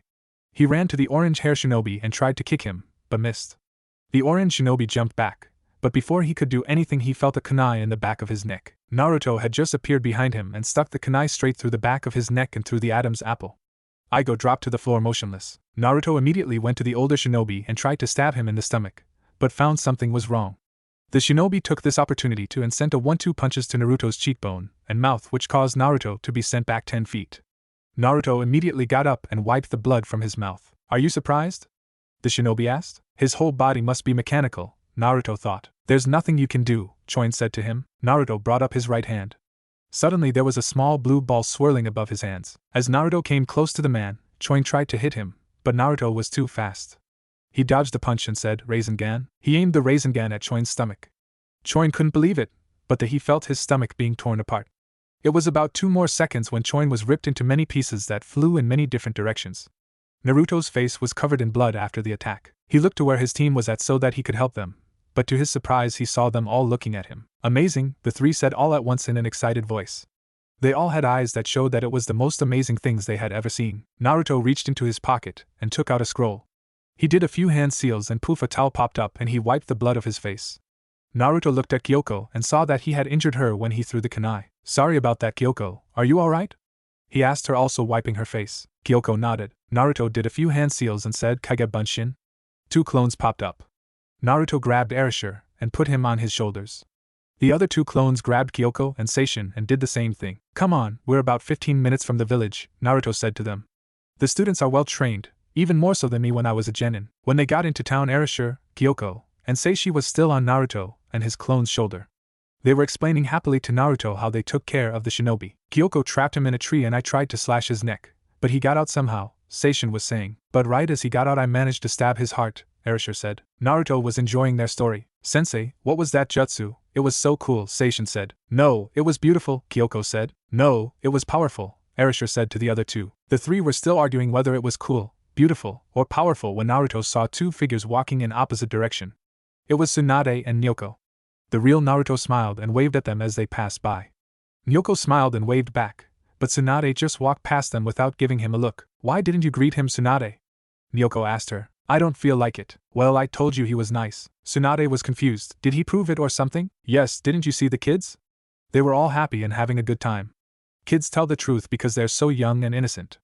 A mean person would not be able to make kids happy like that. Sure, if you think so, Tsunade said in a disbelieving tone. I'm serious, Tsunade. Anyways, did you hear what the kids were arguing about? They were talking about his cool, beautiful, and powerful jutsu. I wonder what it is. Nyoko said, more to herself than Tsunade. Why are you so interested in this guy anyway? Tsunade asked. The fact was that Nyoko wanted Tsunade to be interested. Tsunade had never been herself after losing Dan. She remembered the time when Tsunade and Dan were together and Tsunade would always be happy. After losing him, Tsunade lost something that was inside of her also. Even though Nyoko still cared for Tsunade, Nyoko hoped that this new guy would somehow turn Tsunade back to the way that she was for her and Tsunade's sake. You're not? Nyoko asked back. Nope, Tsunade answered. You're not interested in someone that strong? Even if it's not about, attraction. Don't you just want to know him a little? She wanted Tsunade to be even a little interested, even if there wasn't any attraction. Nyoko hoped that this would eventually lead to something else. Not really, Nyoko sighed. Hey guys, let's say we celebrate our first mission success by going out to eat, Naruto told the group. They all said excitedly, yeah. Naruto hoped that Ichiraku existed at this time because he really wanted some ramen. They reached the place and Naruto set his team down. Luckily Ichiraku did exist, though the owners weren't Ayame or her father. It's probably Ayame's grandparents, thought Naruto. Hi, what can I get for you guys today? The man in a cooking apron asked. Just some 3 bowls of pork ramen, 4 bowls of today's special, and 3 bowls or beef ramen, Naruto said. The man was getting ready to leave. Naruto stopped him. Hey, wait, they haven't ordered yet. He pointed at the kids. That was just for him. The man answered. Oh, I'm so sorry, I thought you were ordering for the youngsters also. Don't worry about limiting yourselves, team. I want you guys to eat until you're full, okay? They nodded. Erasure, Kyoko, and Seishin also ordered some ramen. It was the first time that Erasure had ever gone to a restaurant before. He didn't know what to order, so he just ordered some things that Naruto ordered. When he tasted ramen for the first time, he really liked it. He ate 4 bowls and was so full his stomach felt like bursting, while Kyoko and Seishin only finished 1 bowl. When they all finished, Naruto paid and told them, okay guys, wait for me at training ground 3. Why? Kyoko asked. Didn't you guys want to learn a new move? If you guys don't want to learn it, then it's okay, Naruto said. Because of their encounter with the Sand Nins, they completely forgot that Naruto would teach them a new jutsu. Oh, of course we do. We just forgot about that because of the encounter with the Sand Shinobis. Where are you going then, Naruto-sensei? Kyoko asked him. I've got to give my report to Sarutobi-sensei first. After that, I'll meet you guys there. They left and Naruto went to the Hokage Tower. When he reached the door, he opened it. How was your mission, Naruto? Sarutobi asked him. We managed to kill some Sand Nins that tried to ambush us. That was it, Naruto answered. Good. Are you going to the meeting tonight? What meeting? Sarutobi kept forgetting that Naruto didn't live in a time of war. We have a meeting once a month to see how things are going. Almost all the jounins and go to the meeting, except for the ones on missions obviously. A few ANBUs shows up also. We discuss the usual things like how many shinobis we lost, how many shinobis the enemy lost, ideas people have on their minds, stuff like that. Alright, I'll probably be there. Where is it located? Naruto asked. The big building on the other side of the hospital. It starts at 7 o'clock. Okay, Naruto said and left the room. Erasure, Kyoko, and Seishin were traveling to training ground 3. What do you think he'll teach us? Kyoko asked. I hope it's that jutsu that he used on the Sand Nin. Man, that was so cool. Did you see how the Sand Nin was turned into a million pieces so easily? Plus, the Sand Nin's body was also completely metal, Seishin said. Obviously, he won't be teaching us that jutsu. It's too high rank for us to learn it. He'll probably teach us something else, Kyoko said, disagreeing with Seishin. Whatever. You've already been wrong of him once, thinking that he wouldn't show us any moves. He's different from the other jounins. I can feel it, Seishin replied. Something is different about our sensei. I can't put my hand on it, but I can feel it also, Erasure thought. Erasure was still thinking this when he was interrupted. How about you, Erasure? What do you think? Seishin asked. I'm just glad he's going to teach us something, Erasure answered. They nodded in agreement. They reached training ground 3. It was about 10 minutes before they saw their sensei arrive carrying a paper bag. Sorry I'm so late, guys, but I had to go buy some things, Naruto told them. He reached for something in his pocket. He pulled out a bandage and placed it on Kyoko's cut, We don't want your beautiful face having a scar now, do we? He looked at the group. Okay, you guys saw my move earlier, right? What did it look like? They were all thinking the same thing. He's going to teach us that move. Wait, you're going to teach us that move you used on the Sannin? Seishin asked, just making sure so that he wouldn't lose hope. Naruto gave a confused look as he reached for contents in his bag. Yeah? What other move did you think I was going to teach you guys? Seishin looked at Kyoko in triumph. Oh, never mind. Kyoko knew that Erasure and Seishin were going to hate her for this. But she wouldn't feel right if she didn't speak up. Naruto-sensei, what Seishin is thinking is that you might have taught us a lower-level jutsu. From the damage it did to that shinobi, that jutsu is clearly a high-level jutsu. We just thought that it might be too earlier for us to learn because we barely graduated from the academy. Seishin and Erasure glared at her. Naruto was going to teach them the move, but if she put it this way he might not do it anymore. Seishin tried to shut her up. We? Speak for yourself, Kyoko. Kyoko didn't answer, but just put her head down a little more in a thinking position. Naruto had already thought about this. The Rasengan wasn't really a double-edged sword like some other high-level jutsu. The only thing that it might do is drain their chakra too much. Naruto scratched his chin. Well, it is a high-level move. Erasure and Seishin's eyes were scared now. Oh no, he's not going to teach it to us. But I believe you guys know when to use this jutsu, so I don't feel bad teaching you guys this jutsu. I was also a genin also when I learned this jutsu. Wow, he was a genin like us when he learned this powerful technique, Erasure thought. Erasure and Seishin's eyes went back to being normal after hearing that Naruto would still teach them. Kyoko also looked up a little, relieved that she didn't cause them their chance at learning the jutsu. The move is called Rasengan. So what did you guys see when I used it? Naruto asked the group. I didn't get to see much because your back was turned to me. I only saw how the Sannin torn into a million pieces after the attack. It was powerful, Erasure said. Kyoko saw the whole thing because she was at a different angle. It looked like a blue swirling ball made of chakra. It was beautiful. Yes, Naruto answered. He lifted his right palm and did the Rasengan. Erasure saw it for the first time, and it did look like a swirling ball made of chakra. He saw blurs of chakra rotating. You're simply going to create a flow of chakra. First you must accumulate and maintain chakra into your hand. Next you release a constant amount of chakra. Finally you rotate the chakra. Unlike most other jutsu, this jutsu doesn't require any hand seals. To master this technique you have to finish 3 steps. This is the first step, Naruto said, and he took out a water balloon. The 3 watched closely. They saw little bumps on the water balloon, and then all of a sudden the water balloon popped. So the first step is to create a rotation inside the water balloon using our chakra so that it'll pop. Kyoko asked Naruto. Yeah, that's all there is to it, Naruto answered. He threw them all a water balloon. They immediately started rotating their chakra. To their surprise, all the water balloons were oval-shaped now. I'll pop this balloon in an hour, Seishin said when he saw his water balloon taking the shape of an oval. Oh, okay, I'll be taking a nap for a while. Just wake me up when one of you pop it, Naruto told them. He wanted to sleep before the meeting. Who wants to bet that I'll pop this balloon first? Seishin asked. You're on, I'll pop this balloon before you, Erasure replied. I'll be popping this balloon before any of you, Kyoko said to them. It was about 3 hours and they still haven't popped the balloon. They were running out of chakra and lying on the ground. Man, this a lot harder than I thought, Seishin said. Erasure was panting. Yeah, you're right about that. I agree with you guys, Kyoko said. This is impossible for us, Seishin said. But Sensei said he mastered it when he was a genin, and so will I, Erasure told them. He got back up and started rotating the water balloon.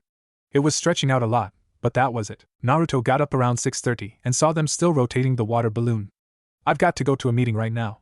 Let's head home, shall we? This is hard, Naruto-sensei, Seishin said. I never said that it would be easy. It took me a long time to master the technique. This is an A-rank jutsu, Naruto told them. Their eyes grew wider.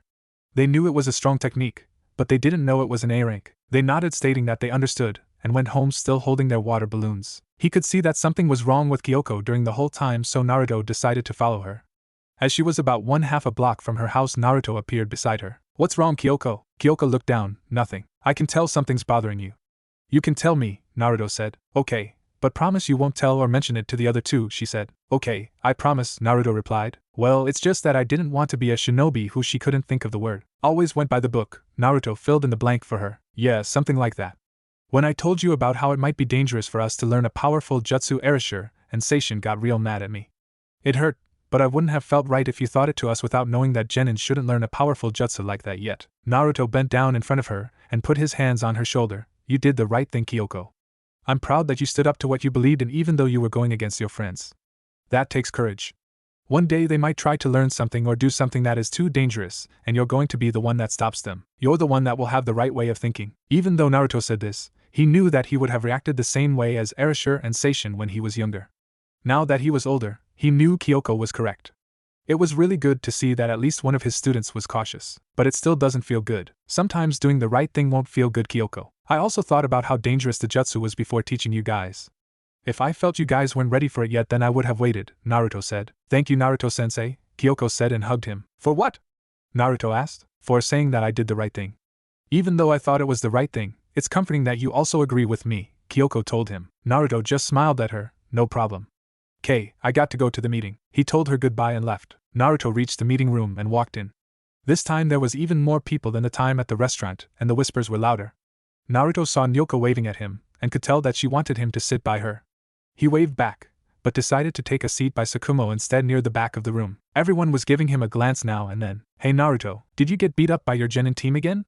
Tsukumo asked as Naruto sat down. Naruto's cheek had a slight bruise now from getting hit earlier. He rubbed his cheek. No, we were attacked during a patrol. Must have been pretty strong to hurt you, Tsukumo said. If Naruto knew about the armor then he wouldn't have gotten hit at all. But this was the life of a shinobi. You don't get to know your enemy most of the time. He was pretty strong, I guess, Naruto answered. Just then Sarutobi walked in. Alright everyone, quiet down, Sarutobi said and the group became silent. He started writing some numbers on the chalkboard. As you can see, we've lost fewer shinobis this month compared with our enemy. Ever since Tsunade's suggestion of a medical organization, this has been the trend.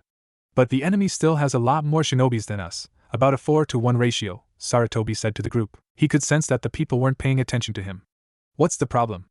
Oh, might as well get that out of the way. He pointed at Naruto. Stand up for a minute, would you? Naruto obeyed and stood up. This is Takahashi Naruto. He's a new jounin, and his help to our village is greatly apper. Sarutobi was interrupted before he could finish his sentence. Jiraiya stood up and yelled, Speak for yourself, old man. I don't appreciate his help. He pointed at Naruto. Jiraiya, sit down. I trust Naruto with my life, Sarutobi said. Well, that's you? He's an outsider and I don't trust him, Jiraiya said harshly. Tsukumo interrupted. Come on, Jiraiya. Sarutobi, and I trust him. Why can't you? Because he has no history. I'm pretty sure you know that also. I've never even seen his face in any bingo book at all, even in the enemy's bingo that we've collected, Jiraiya answered. What does that have to do with anything? Tsukumo asked. You know fully well what that means. No one can be as strong as him and not be in any bingo book. It means that he's hiding something from us. He's doing things by himself and doesn't have any allegiance to any villages. He could be selling our information to other villages right now, Jiraiya said. Sarutobi interrupted him. Don't say such things that you don't know, Jiraiya. Why do you hate him so much anyways? It's cause he hooped Jiraiya. Jiraiya's red-hair friend answered for him, and the crowd broke into laughter. Jiraiya looked around and could see everyone laughing, everyone except Naruto and Tsunade. This made him even angrier. Who does this guy think he is? He's not even joining them. Naruto had already taken a seat when he heard the comment. He had two choices. He would let the guy talk. The other choice was to tell guy be quiet. Knowing that Jiraiya would hate him even more if he took the latter, he decided to not say anything. Look, he didn't whoop me alright. I was taken by surprise, Jiraiya told the room. Sure, Jiraiya, just admit you lost, man. It's okay to lose, really. You'll feel better after admitting it. I'm not ashamed of being weaker than you, the red-haired man answered in a joking voice. The group laughed again. Jiraiya wanted to pound his friend into oblivion for his comments, but just started walking towards the door. Where are you going? Sarutobi asked him when he was 5 feet from the door. I'll get the information from today some other time. I can't stand being in the same room as him, Jiraiya said and pointed his finger at Naruto. He stormed out the door and slammed it. Jiraiya walked out the door and kicked the ground. A little puff of sand came up. Damn, I hate that guy. Next time I'll beat him and show everyone how weak he really is. Sarutobi gave a sigh and shook his head. Anyone else feels the same? It was about 15 seconds when Tsunade got up. Nyoko tried to stop her, but Tsunade swapped her hand away. Naruto looked down. Everyone else accepted him except the two people that he respected the most. This really hurt him deep inside. It was about 15 seconds when Jiraiya saw the door open. It was his teammate. Why are you out here? He asked her. Sarutobi asked if anyone felt the same and I did. Doesn't seem like you really hate him. I don't hate him. I just don't like him for what he did to me. Plus, I don't trust him. Like you said, a person that strong and being virtually unknown is quite suspicious. What did he do to you? I thought you weren't those type of people who really took a competition seriously, Jiraiya said. While he and Orochimaru always fought to see who was better, she never took part in any of the fights. I don't care that he beaten me, it's what he did after. This made Jiraiya smile. That was one thing Naruto did that Jiraiya liked. Tsunade could feel Jiraiya's smile. Yeah, I should kick your ass for that also. Jiraiya waved his hands in front of him. What? I didn't do anything. I didn't like it also, honest. Shut up, Jiraiya, before I really do hurt you. So, where are you going then? Jiraiya asked her. I'll just probably go home. Same here. The meeting was over and everybody began to leave. Sarutobi looked at Naruto. Can I speak with you for a minute, Naruto? Tomorrow, there is going to be a very difficult mission. Since we have so little shinobis, I want you to be in this mission. But most of the people don't completely trust me yet, Naruto interjected. Yes, I know that, but this is a real difficult mission. I would have led this mission myself, but you showed up. I believe you can do it since you're a future Hokage. Fine, what's the mission then? I'll tell you tomorrow. Naruto hated when people did this. Telling him something, but not everything. It made him think of what they were going to tell him. Don't worry, it's only tomorrow, Sarutobi said. Who's on the team then? I'll tell you tomorrow. Damn again? Naruto thought. Why didn't you just tell me this tomorrow then? Naruto asked, not hiding the annoyance in his voice. I don't know.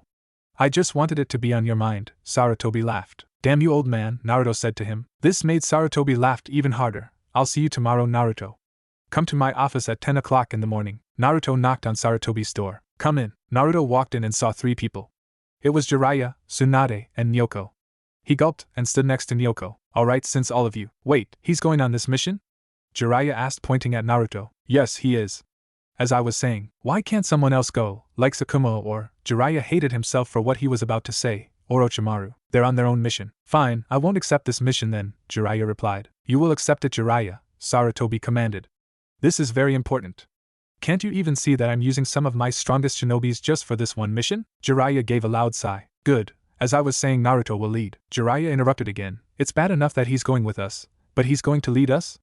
Jiraiya put a lot of emphasis on he. Naruto didn't even know that he was going to lead the mission. Yesterday all Sarutobi said to him was that he was going on a mission, not leading it. He really didn't want Jiraiya or Tsunade to hate him even more than they already did, and he didn't mind if Jiraiya led. Damn it, Jiraiya, stop interrupting me. Yes, he's going to lead this mission. No, I refuse to take orders from him. I'll lead the mission, Jiraiya said. Jiraiya Naruto was about to say lead when he was interrupted. No, you will lead this mission, Naruto. I feel that if you led this mission, the success of the team would be higher. When Jiraiya heard this, it made him angrier. His sensei thought that this man was more qualified than him at leading. Do you have anything more to say, Jiraiya? Cause I don't want to be interrupted again, Sarutobi said. No, go on, Jiraiya responded, showing that he was angry. This is a S-rank mission. Nyoko, you don't have to wear your mask for this mission. It's not an assassination mission. We have received word that the hidden village of Cloud and the hidden village of Rock are planning an attack on us. They are exchanging an important document stating how and when they are going to attack us. You are to intercept this document. By doing so, they would probably halt their attack. This would give us more time to increase the numbers of our shinobis. Sarutobi knew that the other nations wanted to end the war because Konoha was starting to build up their strength again. The other nations were losing more shinobis than them, and in the long run they would be closer in numbers. More time would benefit Konoha. When are they exchanging the documents? Tsunade asked. In 6 days. You 4 will leave in 2 days. They're meeting halfway between the 2 hidden villages in a small town. He gave Naruto the map. That's all, Sarutobi said. Jiraiya, Tsunade, and Nyoko left. After they left, Naruto asked, why did you make me lead? I'm sure you can see that Tsunade and Jiraiya didn't like this, and they don't even trust me. I know you're the best person to lead this mission, Naruto. I don't want any casualties in this mission. This can happen if one of the others were to lead this mission. Is there a lot of civilians in the town that they're meeting in? No, this small village composes mainly of shinobis. That's why this mission is going to be hard. You guys might be facing a village of shinobis. Oh, and here are the profiles of your team. I'm sure you already know Jiraiya's and Tsunade's strengths and weaknesses. But they could be different than how you knew them. Sarutobi handed him 3 sets of profiles. Jiraiya was walking outside of the Hokage Tower. Jiraiya hated that Naruto was leading, but this gave him the perfect excuse. This time, that fool will lose. He decided he would wait until he was alone with him to challenge him. Naruto walked out the building and saw that Nyoko was waiting for him by herself. They walked together down the dirt road path. She touched his blue cheek and he felt a small sting. That damn fox did have his uses. Are you okay? Nyoko asked him. I'm fine, Naruto said. I can ask Tsunade to heal it for you. Naruto sensed where this was going. No thanks, it's not big and it'll heal by itself. I guess you'll be leading us then, she said happily. I guess so, Naruto answered. Nyoko put her hands behind her head. So I know you're strong, but I want to experience it myself. Can we fight or have a spar? Naruto really didn't want to fight if he didn't have to. He remembered the consequences when he fought Tsunade and Jiraiya. No, I don't think that'll be good. We could injure ourselves before the mission. She could feel that Naruto was trying to avoid fighting her. How about after the mission then? Naruto was stuck, but he made up a quick lie. No, I have to take care of my team after this. Come on, Naruto. I could tell that was a lie. Are you scared losing to me? Nyoko asked. Naruto didn't take the bait. Yeah, I'm scared of losing to you. I see. All because I don't have a nickname like Tsunade or Jiraiya. You won't fight me. I'm strong too, you know. This thought didn't even pass Naruto. He didn't care that she didn't have a nickname. Of course I know you're strong. That's why you were chosen for this mission. Then why don't you want to fight me? Nyoko asked him. I don't think allies should fight each other. You fought Jiraiya and Tsunade. I didn't know at that time, Naruto lied.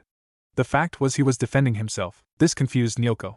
How could someone from the hidden village of Leaf not know Jiraiya and Tsunade? She didn't ask him about it though. I won't let you go until you agree to fight with me. Come on, why do you want to fight me anyways? Because I want to see for myself just how strong you are. Naruto sighed. You'll see in a couple of days. That's different, she said. Couldn't we just do something else? She thought for a moment. No, but you can do something for me. I'll only let you go if you promise me one thing. Fine, what is it? Naruto wondered what she was thinking. You've got to promise that you'll try to get to know Tsunade more. Naruto jerked his head towards her. What? You heard me. Promise that during this mission you'll try to get Tsunade more. What if she doesn't want to get to know me? I didn't say that she had to agree. Just promise that you'll try your best to get to know her. Why? I don't have to tell you, just promise. He really wanted to get to know the young Tsunade more, but always thought that he should take it slow until Tsunade was more comfortable around him. Might as well knock two birds with one stone. Fine, I'll try to get to know Tsunade during the mission. Nyoko smiled. Thanks, that's all I ask. She left for the Uchiha compounds. Naruto was walking by himself when he saw Jiraiya leaning on the wall. Good, he's by himself, Jiraiya thought. Hey, he said. Naruto replied. Oh, hi Jiraiya. Jiraiya gave him a smirk. You know that even though Sarutobi assigned you as the leader, I won't take any orders from someone that's weaker than me. Naruto knew where this was going. I don't want to fight you, Jiraiya. It would accomplish nothing. What do you mean it will accomplish nothing? He yelled. It will accomplish a lot of things. One, it will prove just how much stronger I am compared to you. Second, all these damn people won't be laughing at me. Naruto knew he couldn't get out of this one like with Nyoko. Jiraiya wanted a rematch, and no matter what he said, Jiraiya would not let him get out. Naruto sighed. Alright, where should we do this then? Jiraiya gave a victorious smirk. Follow me. Jiraiya led them to an open field. There were no trees around, just plain grass. Naruto knew that Jiraiya would lead them to a place like this. The terrain was favorable to Jiraiya. Little did this Jiraiya know it was perfect for him too, since Jiraiya is his sensei. They stood 30 feet from each other. Jiraiya did a few hand seals, Rekihi, lightning hair. Little lightning bolts were running up and down Jiraiya's white hair, and he sent his hair towards Naruto. Jiraiya tried to trap him by sending many strands coming from different, but Naruto managed to dodge them all. Fine, we'll see how well you dodge without the ground. Jiraiya did a few more hand seals, Doton, Yomi Numa, Swamp of the Underworld. A huge half-a-mile radius swamp appeared under Naruto. Naruto immediately jumped. Just as I expected, gotcha? He sent his hair towards Naruto. At the last minute Naruto crossed his fingers and said Kage-bunshin. A clone appeared by Naruto's side, grabbed his wrist and threw him out of danger. No way, Jiraiya thought. Naruto made a few more clones, and each of them threw him nearer to the land. It took 10 clone throws to reach dry land. This was also difficult because during that time Jiraiya was trying to attack him with his hair. Jiraiya did a few hand seals when Naruto landed, Daidonami, mud wave. A huge wave of mud rose and almost landed on top of Naruto, but he managed to get out of the way. Kusei Hinotama, great fireballs. Jiraiya had sent some fireballs and his white hair at Naruto while he was still dodging the mud. Damn, it's like he's been training with me and knows all of my techniques already. Plus, he's not even attacking me. The second part made Jiraiya furious. In his opinion, Naruto was mocking him. Fine, I'll use something that no one has gotten out of. He did some hand seals, Gamaguchi Shibari, toad mouth binding. A pink matter surrounded Naruto and Jiraiya. Sorry, but no one gets out of this, Jiraiya said as the pink matter completely surrounded Naruto and Jiraiya. Jiraiya was smirking. I'd beaten him. After about 30 seconds Jiraiya noticed something was right. The organs of the mountain toad wasn't eating Naruto. What's wrong? This never happened before. Jiraiya looked at Naruto. He's not doing anything, so why isn't the frog eating him? They stood for another minute just looking at each other, and Jiraiya finally decided to release the jutsu. Fine, if the stomach of the frog won't eat him, I'll just get this over with.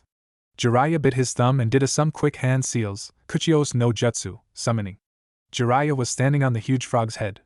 The frog had a scar on his left eye and was smoking a pipe. He also wore a blue coat. Oh no, I don't want to fight Gamabunta, Naruto thought. He really respected the frog boss. Since he hasn't signed the contract yet, Naruto didn't know what would happen. Come Gamabunta. Our enemy is before us, let us crush him, Jiraiya said to the frog. The frog blew out some smoke and looked at Naruto. I don't want to, he replied in a lazy voice. Why? He's the enemy.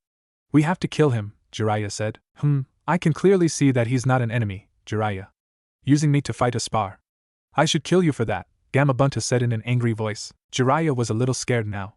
Come on Gamabunta, help me win this one, he said to the frog boss in a worried voice. Gamabunta sighed. Look, I don't want to fight him. Plus I know that you'll lose already. He blew out some more smoke. What? I won't lose, Jiraiya said angrily to the frog boss. He could have killed you about half a dozen times if he wanted to, Gamabunta said. This made Jiraiya furious. Even the frog boss thought that Naruto was stronger than him. Well, if you help me then that won't be the case, Jiraiya said, trying to trick the frog boss into helping him. Nope, I don't want to, the frog bellowed. Gamabunta winked at Naruto. Just beat him real fast so he'll understand. Jiraiya is an arrogant person. He won't accept defeat until it's shown to him. Jiraiya was angry when he heard this. It was insulting for the frog boss to talk to him like this. Gamabunta looked up at Jiraiya. If that's all you ask, then I'll be going. He poof out of existence. Jiraiya was falling headfirst from about 100 feet. He did a flip just right before he landed. When he landed, he felt something grab his legs and arms. Naruto had made 4 shadow clones and they all held Jiraiya by each limb. Damn, I forgot to keep my eyes on him. Suddenly, he felt something to his neck. Naruto was behind Jiraiya holding a kunai near his throat. It's over, Jiraiya, Naruto said to him in an emotionless voice. Jiraiya knew it was over. He couldn't move at all because he was held by the clones. Again, Naruto had his life in his hands. Is he going to kill me this time? Suddenly all the clones disappeared and Naruto dropped the kunai.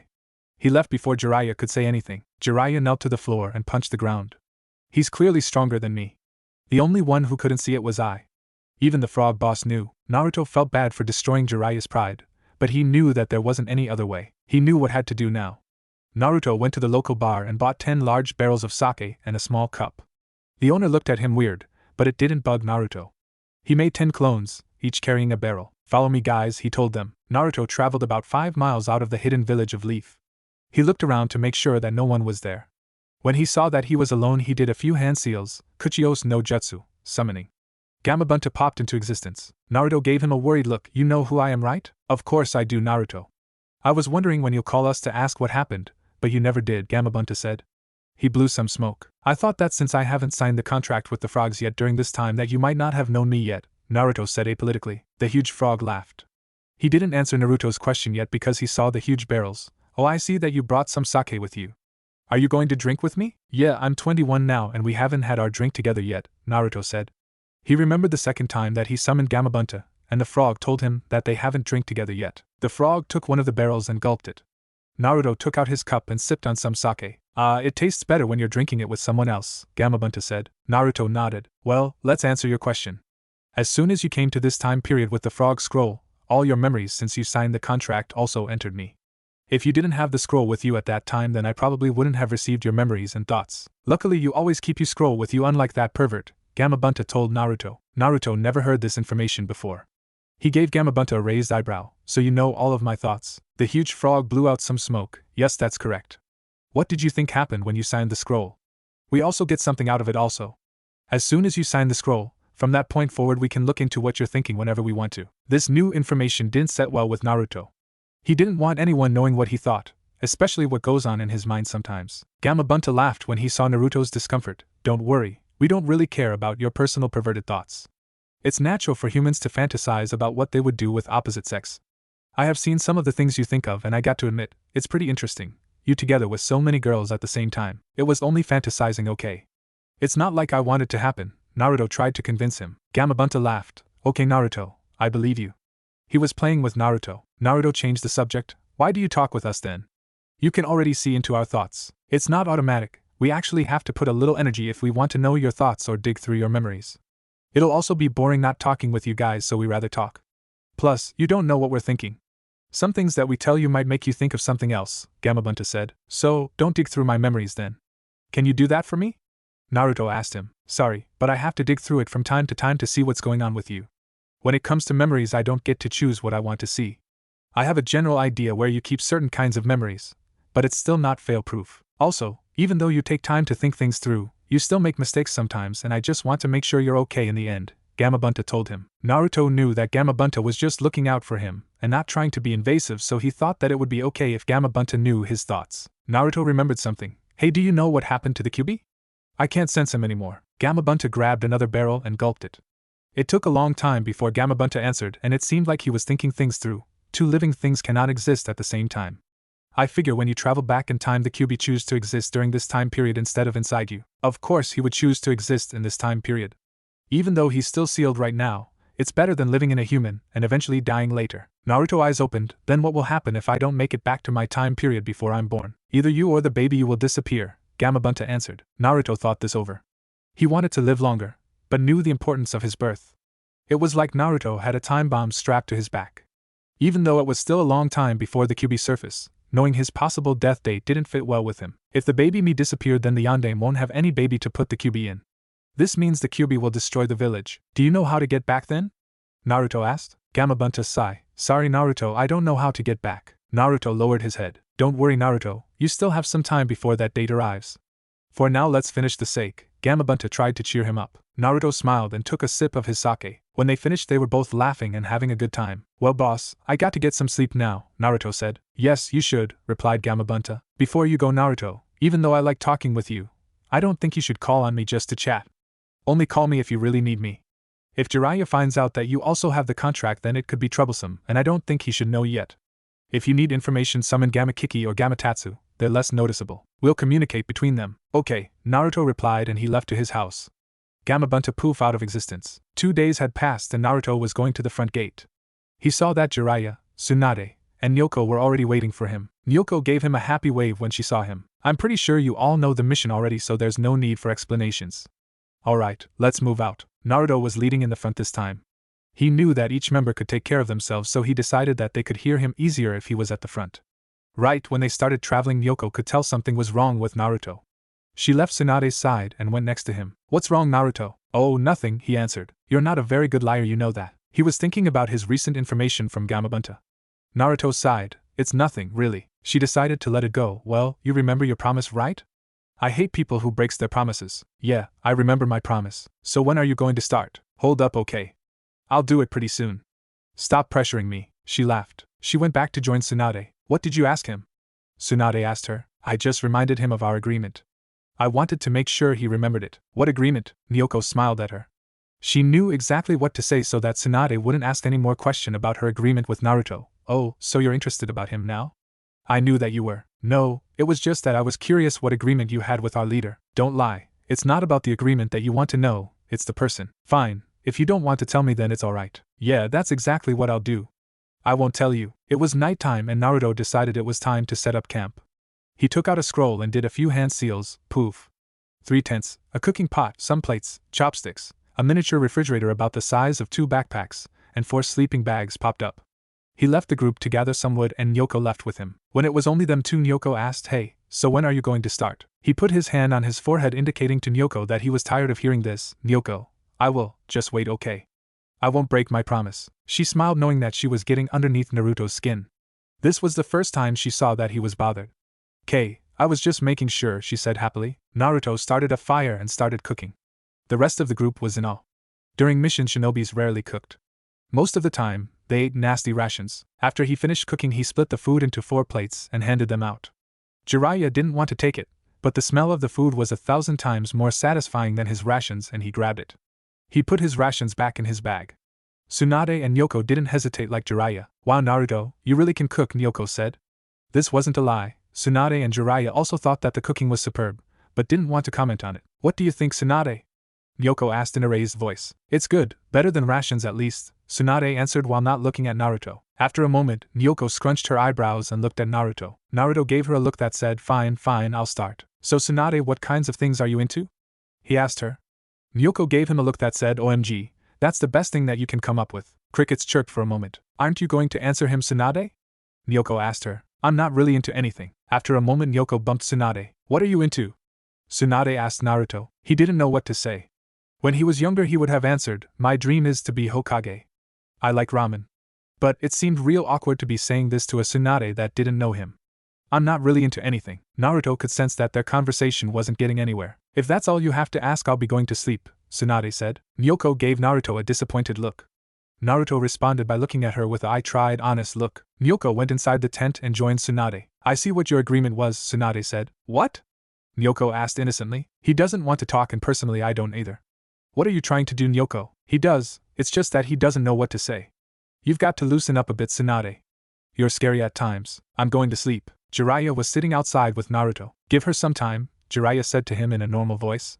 This was the first words that Jiraiya ever spoken to him, and this caught him by surprise.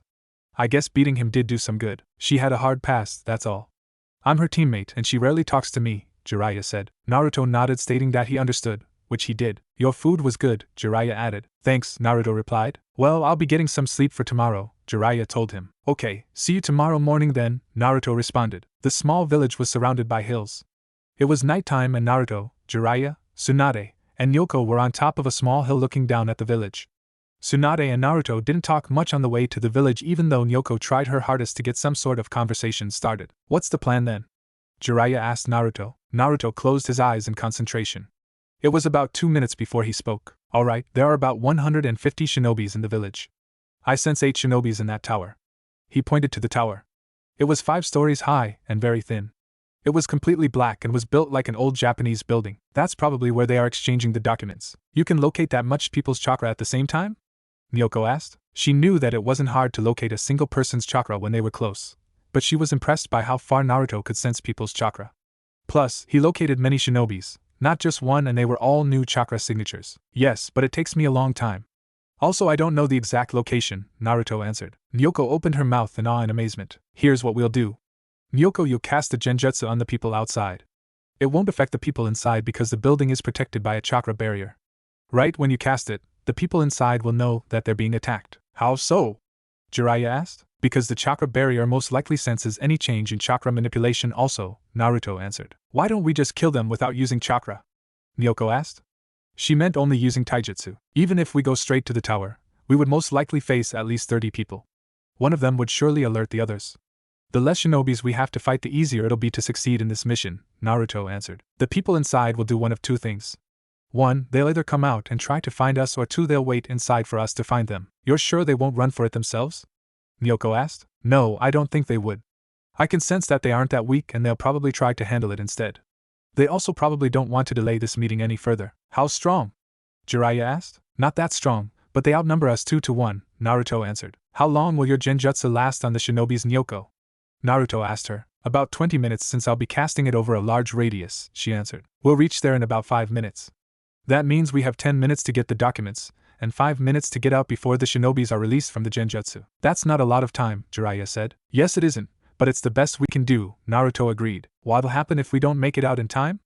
Yoko asked. We'll have one hell of a party then, Naruto chuckled. Yoko frowned at his lightheartedness.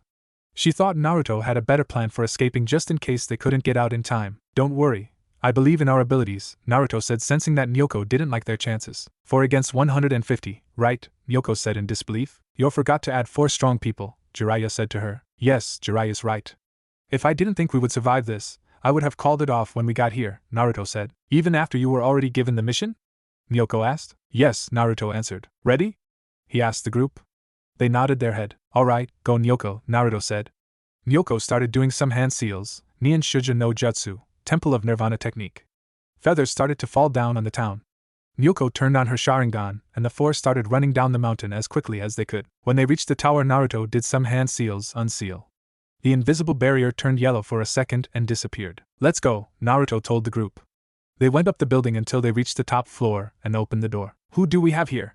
Said a voice. The man in purple hair was smiling. He was around their age. We have 2 Sanins, an Uchiha and a worthless shinobi, a girl in a small shirt said. She had her orange hair in a bun. Hand over the documents, and you won't die, Yoko said to them. They all laughed and the girl replied, You're the one that's going to die here. As she said this, 2 members went for each of them. It was the girl in orange hair and a bald shinobi that came after Naruto. He dodged the girl's attack and punched her in the gut. This caused her to fall down. Before he could deal the final blow to her, he saw a kunai coming towards him and dodged that instead. She got back up and joined her partner. You're pretty fast, said the man who threw the kunai. Naruto took a glance at his teammates. They're doing okay. Just then Naruto saw 5 fireballs coming towards him. He managed to dodge 4 of them, but was hit in the chest by one of them, which caused him to be knocked down. Luckily for Naruto, it wasn't a high-level technique, and he recovered from the attack quickly. As he looked up from the ground, Naruto saw the bald man in the air with his sword ready to stab him. Naruto rolled out of the way of the attack and did a few hand seals while he was still on the floor. Mini Tsurara, mini icicle. Thousands of thin icicles shot towards the man, piercing through him from head to toe. He dropped dead in a second. Naruto looked to his right and saw that Tsunade had taken off one of the shinobi's head with her punch. Jiraiya had also killed a shinobi with his hair. Yoko had sliced the shinobi's head off and her face was covered in the shinobi's blood. They were all even now. Run for it, a shinobi said, and the remaining 4 tried to run, but they were all killed before they could run. Naruto went to the headless shinobi and picked up the scroll. He sealed it in one of his scrolls. Well, that was easier than most A-ranked mission. I thought this was a S-ranked mission, Nyoko commented. It will be if we don't hurry, Naruto replied. We still got 5 minutes, Nyoko said. I don't want to take my chances. Let's move, Naruto told her, and they proceeded down the stairs. When they opened the door, they saw about 100 shinobi staring at them with huge smiles. We hit the jackpot, guys. There are 2 Sanins, a Sharingan user, and the guy in green hair looked at Naruto. He never saw this man before, nor was he in the bingo book. Well, doesn't matter who he is, the man said. Nyoko was looking at the man. It was obvious he was the leader. How did they break out of my genjutsu so quick? The man looked at Nyoko and could tell what she was thinking.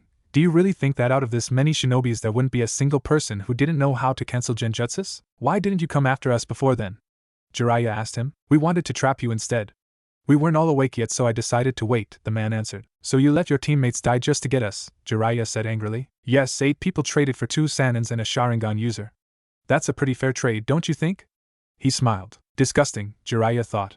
This man was willing to sacrifice his teammate just so he could have a better chance at killing them. Naruto interrupted Jiraiya's thought and said in a calm voice, Alright guys, we need to stick together at all costs. They immediately each put their back against each other, each facing a different direction. Kunais started coming at them, and they proceed to block them. Jump now, Tsunade said, and they all jumped. A huge fireball hit the ground where they previously stood.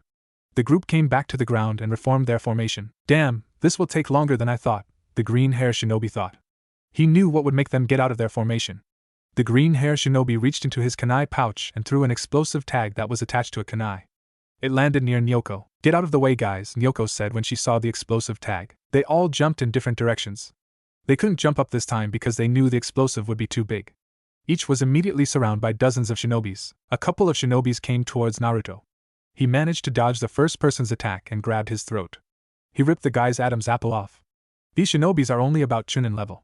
Naruto did a few hand seals and said, Mini Tsurara, Mini Icicle. About a dozen shinobis were caught by the ninjutsu, and they immediately died. As the shinobis fell down, Naruto saw something that petrified him. He saw Tsunade about 15 feet away on her hands and knee.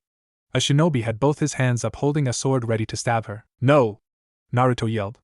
With all his strength, he immediately dashed near Tsunade. Just as the sword came down, Naruto threw his body on top of her, and the sword stabbed him in the lower back near his spinal cord. The pain was excruciating, but he knew he couldn't think about that. He turned around and kicked the guy 20 feet back. Naruto reached for the sword and pulled it out. Blood started running down his lower back. He immediately felt Nyoko and Jiraiya come to his side along with hundreds of kunais. Hari Jaizu, Underworld Guardian Spikes. Jiraiya's hair immediately came up to protect the team. Are you guys okay? Nyoko asked Naruto and Tsunade. I'm fine, Naruto answered. He coughed up some blood. You're hurt, Naruto. You should. Nyoko tried to finish the sentence, but was interrupted. Naruto slowly stood up. I'm okay. He knew what he had to do. Naruto knew that Jiraiya's hair wouldn't protect them for long. He hoped Jiraiya didn't hate him for what he was about to do, but this was the only way. Keep up your hair as long as possible, Jiraiya, Naruto told him.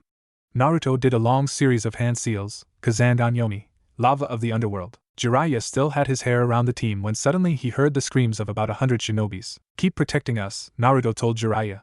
Naruto knew that there were still some shinobis on the rooftops, and it would take a little bit longer before the houses were engulfed along with the shinobis. After about a minute, Naruto told Jiraiya, Alright, that should be long enough. Jiraiya retracted his hair. When the group saw what Naruto had done, they couldn't believe it. The whole town had disappeared. They were surrounded by molten lava as far as they could see. The mountain that they stood on early now resembled a volcano that had just erupted. The only thing that wasn't lava was the little land that they stood on. Naruto, it's nice that you killed all the enemy shinobis, but how are we going to get across this? Nyoko asked him. Jiraiya already knew what he was going to do. Naruto smiled at her and crossed his fingers, Kage Bunshin. 4 clones appeared in the air and grabbed each of them by the wrist. They tossed them high into the air. Naruto crossed his fingers again, Kage Bunshin. Another 4 clones appeared and started to throw them across the lava. This continued for about 10 minutes until they finally reached land. Naruto fell to the floor when he landed. He was a little exhausted from using his technique and so many clones. What bothered him more was the pain in his lower back. Well, that was an unexpected way of using shadow clones, Nyoko commented when she was on dry land. Are you tired? If you are, we should rest, Jiraiya said to him. No, I want to get back, Naruto answered. They traveled late into the night before setting up camp. I'll be the watch. I'm not tired, Jiraiya told the group. He knew Naruto was in great pain. Naruto, Tsunade, and Nyoko immediately went to their respective tent. Just as Naruto was about to sleep, he heard the tent slide open. Just wanted to see if you wanted something to eat, Jiraiya said to him. He was holding out his rations. I know it's not as good as your cooking, but if you're hungry, Jiraiya smiled. As Naruto got up, he felt his back hurt. He managed to sit up and took the ration. Thanks. Naruto ate it quickly as Jiraiya sat down. Nice move you did back there. It was nothing. If it wasn't for you, we might have been dead. I just tried to finish it quickly. Well, I'll be going to back outside now, Jiraiya told him. With that, Jiraiya left Naruto's tent. Naruto laid down on his sleeping bag. At least one of the people he respected is trying to get to know him. This made him happy and he went to sleep. The sun hasn't even risen yet when they woke up. They didn't want to linger in the forest too long as they were still in enemy territory. As Naruto sat up, the pain in his lower back felt worse. He couldn't feel it as much yesterday because he was still high from the adrenaline, but that had wore off today. He willed himself to walk and move normally when he got outside his tent. They packed everything and started to travel home.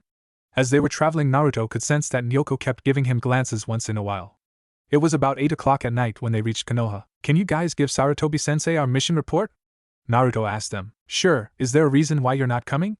Nyoko asked. I got something to do. The group nodded and Naruto went to his house, unlocked his doors and went in. He immediately buckled over and was on his hands and knees. The pain in his lower back was excruciating. The truth was that he could barely keep up with the team when traveling home, but as the leader he couldn't show any weakness in front of them. He crawled inside his house and went to one of the drawers. Naruto took out some bandage and wrapped it around his stomach. After wrapping himself, he lied on the couch. It was so relaxing, he felt that he could lie on the sofa all night. It was about 5 minutes before he heard a knock on his door. He reluctantly got up and answered it. Jiraiya was standing in front of him. I didn't get to thank you for saving us before, Naruto. I know this doesn't seem much because I've been such an ass to you, but thank you, and Jiraiya took out his hand. Oh, don't worry about it. Naruto took his hand and shook it. That's all I came here for. Just ask me whenever you need anything. I hope we can start over and begin on the right foot, Jiraiya said and started to leave. Naruto nodded and closed the door as Jiraiya left. As Jiraiya was leaving Naruto's house, he saw Nyoko. Jiraiya gave her a nod and left. Naruto was just about to lie on his comfortable couch when he heard a knock. God damn it, can't I just lie down in peace? He went to answer the door. Hi Nyoko. Hi Naruto. I just came here to say thanks for saving us earlier, she smiled. Oh, it was nothing. Nyoko could tell something was wrong with him. Are you sure you're alright? I'm fine. He couldn't fool her though. She sensed it the whole trip. Nyoko was sure that Jiraiya and Tsunade also sensed it. Nyoko knew that Jiraiya, being a guy and out of respect for Naruto, would have said nothing to Naruto about his pain. Stupid guys always have to be so tough. But Tsunade, on the other hand, the thought about Tsunade made her angry and she had to take care of some business. Oh, okay then. That's all I wanted to say. Nyoko left. Naruto closed the door as she left and went to lie on his couch. Nyoko was jumping from roof to roof until she reached Tsunade's house. When she got there, she banged on the door. When there wasn't any answer, she banged on the door again. Damn Nyoko, don't have to bang the door so loud. Have you thanked Naruto yet? Nyoko asked in a loud voice. No. Why should I? Tsunade asked. Why should you? She said in disbelief. He saved your life, not once, but twice, she said very loud. That's what a shinobi should do, Tsunade answered. This made Nyoko even angrier. She couldn't believe the words coming out of her best friend's mouth. This Tsunade wasn't the same person that she grew up with. Her right hand stiffened and before she knew it, she slapped Tsunade real hard across the face. Tsunade looked at her with wide eyes. Who are you? She asked Tsunade in a disgusted tone. You're not the same person I grew up with. I know you felt Naruto's pain back there. Why didn't you fucking heal him? I was going to tell you earlier, but I was glad I didn't. I was going to see if you would heal him by yourself. I thought you were, but I guess I was greatly mistaken. What has he done to you, Tsunade? He hasn't did anything wrong, but yet you treat him so bad. Tsunade could sense that this wasn't the usual hookup talk that Nyoko was always trying to do. Tsunade could tell that Nyoko was very serious. Was it because he beat you? I thought you would get over that. No, it wasn't because he beat me, Tsunade thought. Even Jiraiya got over that, Nyoko continued. Tsunade's eyes widened a little and Nyoko caught this. Yes, he even went and thanked Naruto. I saw him leaving when I went there. He even apologized for being such an ass to him. Please tell me what he has done to you to receive such treatment because I only seen him being friendly towards you. Tsunade had no answer for this. I can't believe I call someone like you my friend. Dan would be disappointed in a person like you, Nyoko said. She left quickly before Tsunade could say anything. Tsunade was standing on the doorway speechless, holding one of her hand on her face where Nyoko slapped her. This was the first time Nyoko ever brought up Dan after his death. She began to think over what Nyoko said. Did she take her little grudge against Naruto too far? Nyoko was right. Except for that one incident, all Naruto had tried to do was be nice to her. She knew that she was wrong for the way that she treated him. Tsunade left her house and went outside the village where she first met him. I know it's somewhere out here. It took about 20 minutes before she finally found it. She saw the orange jacket lying on the ground, though it looked very trashy for being out in the forest for this long. Tsunade picked it up and returned to the village. She went to Naruto's house and knocked on the door. It took a little while before he opened the door. She saw that he was in a cooking apron. "Oh hi Tsunade." He made sure not to look down because he knew Tsunade hated that. Tsunade stretched out her hands while holding the jacket. "Thank you for covering me with this during that one time. I'm sorry I didn't return it after I used it. It's still dirty but..." Naruto smiled and took his jacket. He could tell Tsunade was truly sorry. "Thanks. I'm sorry for putting you in Jiraiya." Tsunade interrupted him. "I'm also sorry for not thanking you earlier for saving me twice." She couldn't look at Naruto when she said this. She was too ashamed of herself, and instead looked to the side. "It's okay, that's what shinobi should do," Naruto answered. She was going to say something, but suddenly felt something grab her hand. This surprised her and made her heart jump. She looked down and saw a little boy holding her hand. In the other hand he was holding a water balloon. "Hello, my name is Nakashima Erasure. Wow, I know who you are, you're one of the Sanins. Are you joining us?" "Naruto-sensei is going to cook right now," Erasure said in an innocent voice. Before she could say anything the little boy had already pulled her inside the house. "You're Tsunade-chan, right?" Erasure said more like an answer than a question. "Can you heal Naruto-sensei? He's really hurt," Erasure asked her. This crushed her, hearing the little boy asking her to heal his sensei. She let Naruto suffer just because of her own selfishness. "Erasure," Naruto said in a little harsh voice indicating that to Erasure that he shouldn't have asked that. "That's one of the reasons why I came." Tsunade looked down at the little boy. Erasure gave her a huge smile and went to sit on the couch with his water balloon. Tsunade went behind Naruto as he was cooking. "I'm also sorry for not healing you earlier," Tsunade told him. "Where is the wound?" she asked him. He lifted his shirt, showing his lower back that was covered in bandages. Tsunade carefully took the bandage off. When she saw the wound, it was worse than she thought. The wound was getting infected.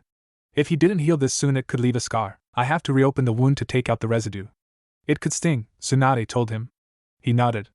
Her hands glowed a light green color and Naruto's wound started to bleed. Black blood started coming out and after a minute it started to seal itself again. "Thanks," he said in a nice voice and pulled down his shirt. She knew she didn't receive his thanks. Tsunade sat on one of the chairs in the dining room and looked at the little boy. She could tell that he was deeply concentrating on his water balloon, moving the water inside. Erasure stopped for a minute and examined Naruto's jacket. He really liked the symbol on the back. "Naruto-sensei, is this your clan symbol?" "You could say that," Naruto answered him. He was still in the kitchen. "It's a very cool design," Erasure said. Erasure put down the water balloon and tried on the jacket to see how it would look. It was way too big for him. He took it off and went back to concentrating on his water balloon. It was about 5 more minutes when Naruto finished cooking. Erasure came to the table to join Naruto and Tsunade. He also brought his water balloon to the table. Naruto cooked some fried rice with pork this time. Again it was delicious. "This is good," Tsunade said. "Thank you," Naruto answered. Tsunade looked at the boy and was curious. He had already finished his plate and was concentrating on his water balloon again, this time so deep in concentration that his tongue was sticking out at the side of his mouth. "What game are you playing with your water balloon?" "I'm not playing, I'm training," Erasure told her happily. "Training? I've got to pop this water balloon using my chakra." "That's what Naruto-sensei told me to do." "Pop the water balloon?" "Yes, it's the first step. After I pop the water balloon with my chakra, we'll go to the next step." "Naruto-sensei, could you show it to Tsunade-chan?" Naruto laughed. "Come on, Naruto-sensei, pop the water balloon," Erasure begged him.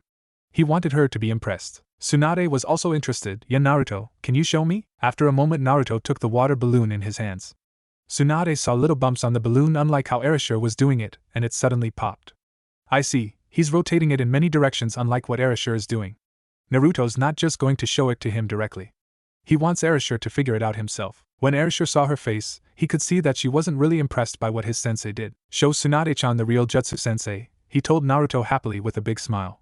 He really wanted a Sannin to be impressed by his sensei. "I don't think she wants to see a weak jutsu," Naruto answered him with a smile. "Please, please, please show her." Erasure was holding his hands together like he was praying. Erasure looked over to Tsunade and said excitedly, "It's not weak. Naruto-sensei is just lying. It ripped apart a guy that was completely made out of metal." "Yes, show it to me, Naruto," Tsunade said in interest. "Okay, I guess it couldn't hurt." Tsunade looked at Naruto. He brought up his right hand and suddenly there was a beautiful blue sphere above Naruto's hand. It was rotating so fast that it made her sort of dizzy just by looking at it. She could tell this wasn't a regular jutsu. Erasure saw that Tsunade was impressed, and this made him happy. "See, it's very powerful and I'm going to learn it." He got up from the table and filled another balloon with water. He went to sit on the couch in the living and continued to try and pop the balloon. Tsunade and Naruto were still sitting together at the small dining table looking at him. Tsunade said in a very low voice so that Erasure couldn't hear, "Naruto, I can tell that's a hard jutsu. Are you sure you're not setting him up for failure? He'll be fine. Erasure was looking at the water balloon.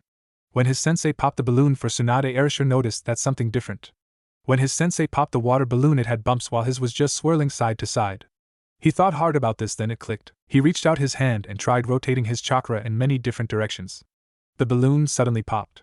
Arashi's eye grew wide. Naruto saw what he just did and smiled at him. Good job, Erasure. Tsunade also gave him a smile. I did it. I finished the first step. Erasure was very joyful as he said this. What's the second step, Naruto-sensei? Erasure asked excitedly. He was eager to start on the second step. I'll tell you guys sometime later. You can tell Kyoko and Seishin how you did it. After eating, Tsunade thanked Naruto for the food and left the house. Erasure also left when Tsunade left. Erasure went to his house a few doors down, by Tsunade-chan. It was nice meeting you. Bye, Erasure. I'll see you around. Tsunade got home and saw Nyoko standing in front of her house. I'm sorry for what I did. My emotions got the better of me, she told Tsunade. Tsunade raised up one of her hands to stop her. It's all right. I deserve that. Immediately both of their friendship was restored. So, you went to his house then? Nyoko asked her in great interest. Yes, I did. I went and apologized to him. When did you go? I went after you told me. Nyoko calculated how long it was when she told Tsunade off. That was about 2 hours ago. Nyoko gave Tsunade a huge grin. What were you guys doing? Tsunade immediately regretted telling Nyoko the recent information. We didn't do anything. Apologizing doesn't take 2 hours, Tsunade. So, tell me all about it, Nyoko said to her. Tsunade could see that Nyoko wasn't going to leave her alone until she told her. He cooked dinner for me and one of his students. His student is an orphan, judging where he lived. Dinner? Nyoko gave Tsunade an even bigger smile. It wasn't anything like that, Tsunade answered. How was it then? Nyoko asked. As expected, he didn't hate me for not healing him right away. His student really seemed to admire him. He kept bugging Naruto to show me his technique, Tsunade said. Show you his technique? Nyoko laughed sadistically. Damn it, Nyoko. If you're going to keep your mind in the gutter, I might as well not tell you anything, Tsunade said in a high voice. Fine, I was just joking with you. I know it wasn't anything like that. Go on. Other than that, we didn't talk much. His cooking was good, as you probably already know. Nyoko gave a slight frown. Does he like you or seem interested in you? Tsunade raised her eyebrows. I don't know. Can't expect him to just say something like that, can we? That's not what I meant. I know that you can usually tell when a person likes you or not. So, does he like you or seem interested? Tsunade thought back when she was with Naruto. She tried to see if there was any sign that Naruto left that suggested that he liked her in that way. Actually, no, he doesn't seem interested. At least in the type of way that you're asking. Nyoko looked at Tsunade to see if she was lying or not. She couldn't find any trace that Tsunade was lying. He does seem interested in you though, right? She was tapping her chin with her fingers and thought, I think so. It seems like he really wants to get to know me better, but not in that way. What's the point? Does it even matter? What matters is that he's an okay guy. Are you interested in him? Nyoko knew she was stepping over the line a little with this question, but she still wanted to ask. Tsunade thought for a moment. He's an okay guy. She was getting very annoyed by Nyoko's stupid questions. Just as Nyoko was about to ask her another question, Tsunade went into the house and locked the door. Hey! I'm not finished with you. You come back out here right now, Nyoko yelled, but Tsunade ignored her and went to bed. After eating breakfast and taking a shower, Naruto washed and dried his jacket. He put it on, grabbed a large red backpack and went to Arashi's house. Hey Naruto-sensei. What are we going to do today? Are we going to go to step 2 of the training? Erasure asked excitedly as he opened the door. Let's go and get Kyoko and Seishin before I tell you guys what we're doing, Naruto answered him. With that they went to retrieve Kyoko and Seishin and set off to the training ground. Why are we here, Naruto-sensei? Asked Kyoko. Well, first off, one of you managed to pop the water balloon, Naruto answered. Wait, Erasure, you popped the balloon? Asked Kyoko. Erasure held up the water balloon and made it pop. Ha, I won the bet, he said excitedly. How'd you do it? Asked Seishin. Don't rotate the chakra in one way. You have to rotate it in many different directions, Erasure told them. Seishin and Kyoko started rotating their water balloons and suddenly it popped also. They gave a look at Naruto. You should have told us that earlier, Naruto-sensei, Kyoko said to him. I wanted you guys to find out on your own, Naruto said. What's the next step? Kyoko asked excitedly. Not so fast. Today we're going to do something else, Naruto answered. He saw their faces frown a little as he told them this, but they quickly hid it. Don't worry, what we're doing today is very important for a shinobi. Even more important than learning the next step of the jutsu, Naruto said. Are we training then? Asked Seishin. Yes, just the 4 of us, Naruto answered. So are we learning a new jutsu? Cool, Erasure said excitedly. Not quite. We're going to train on stealth and detection. Again he saw the frown on their faces. This time they didn't try to hide it. What's wrong? He asked them. We already learned that in the academy. It's really easy. How will stealth and detection help us get stronger? Every shinobi had to pass a test on stealth and detection even before becoming a genin, Seishin said. Naruto sighed. You're correct and incorrect at the same time, Seishin. Yes, every shinobi has to be stealthy and they also have to know how to detect. But where you're wrong is when you said that practicing stealth and detection won't make you stronger. Stealth and detection are fundamentals of being a shinobi, but how will it help us? Wouldn't learning more ninjutsu be better? Wouldn't that make us stronger than stealth and detection? Erasure asked Naruto. He also didn't want to spend the day training on stealth and detection. He had enough of that in the academy. It won't matter how strong you are if you weren't able to detect the person that is attacking. You could be dead before you even know it. Being stealthy gives you a quick preemptive attack and the battle could be well over before it even started. Being good at detection prevents this exact thing from happening to you. So that's why stealth and detection are very important and must always be improved on. Again, this isn't just training for you guys, I'm training myself also. They still didn't look convinced. Trust me on this, guys, it'll save your life more than once. Knowing that Naruto wouldn't lie to them, they nodded their head. Okay, so what are we going to do then? Kyoko asked. Naruto set his bag down and opened it. What they saw were dozens and dozens of kunais. But they looked a little different. The end of the kunai was blunt, and they didn't have a shiny look to them like real kunais. We'll be practicing with these, Naruto said as he took one out. These are plastic kunais with blunt ends. Why aren't we practicing with real kunais? Erasure asked. Because what we're doing today is dangerous, and if we practiced with real kunais it could get us kills, so we'll be using these instead. What we're doing today is real simple. We'll be playing tag with the kunais and it'll be me against you three. There are a few rules and things to remember. The first rule is that we won't be using any jutsus during this training. The second rule is that you have to stay in the boundary. I have made these kunais work in special ways. The first thing that I have modified is that once these kunais drop on the ground they'll disappear. You can't go back and get them. So we have only a limited supply? Seishin asked. Yes, that's right. This works on how you manage your inventory because you can't always pack the maximum amount for a mission. Sometimes you have to give some things up and make room for other stuff. I have also modified these kunais to paralyze anything that they touch. We can't block at the incoming kunai with ours then? Kyoko asked. You could, but you have to throw it. If you block the incoming kunai while still holding on to yours, then it'll paralyze you. These kunais will paralyze you until one of your teammates comes and touches you. Once you're touched by another person, you'll be able to move again. Wait up. So we'll be able to free our teammates then? Erasure asked. Yes, that's correct. I'll have to get all three of you before you guys are it. Erasure grinned. He already had a plan. This was going to be easier than he thought. How can his sensei catch all three of them if they are able to set their teammates free? Since it's you three against me, I have modified these kunais to help you guys. Your kunais are different from mine. One modification I have made is your kunai will heat up for a moment if your teammate has been tagged. If one of your teammate has been set free, then it'll get cold for a moment. That's how you will be able to tell if your teammates has been caught and or freed. If you all get tagged, then you'll be released from the paralysis. That's how you guys will know that you're it. If you guys tag me, then it'll give you a slight shock. Nothing big, but that's when you guys know that you've gotten me. Got it all then, Kyoko answered. We'll be playing tag with these special kunais that paralyze anything that they touch. Therefore, to block an incoming kunai we have to use one of ours. We have special kunais that tell us what's happening to our other teammates. If one gets tagged, then it'll heat up. If one gets freed, then it'll cool down. If we all get caught, then it'll let us out of the paralysis, and that's when we're it. If we tag you, then it'll give us a slight shock indicating that we are no longer it. Yep, that's all there is to it. Easy enough, right? Naruto said. He took out all the kunais and gave them 70 kunais each. He took out 20 for himself. I thought you said this exercise also help us manage our inventory? You gave us 70, that's only 15 less than the maximum, Erasure said. And you only have 20, Kyoko said. Don't worry, I'll manage. You also mentioned boundaries. Where are the boundaries? Seishin asked. Oh yeah, since this is a stealth and detection training, I figured we should do this in the dark. You have to stay in the darkness, Naruto told them. But it's 10 in the morning. Are you going to give us blindfolds? Seishin asked. Just as Seishin finished his sentence, he saw Naruto do a few hand seals, Kokwanji no Jutsu. Suddenly he was surrounded by complete darkness.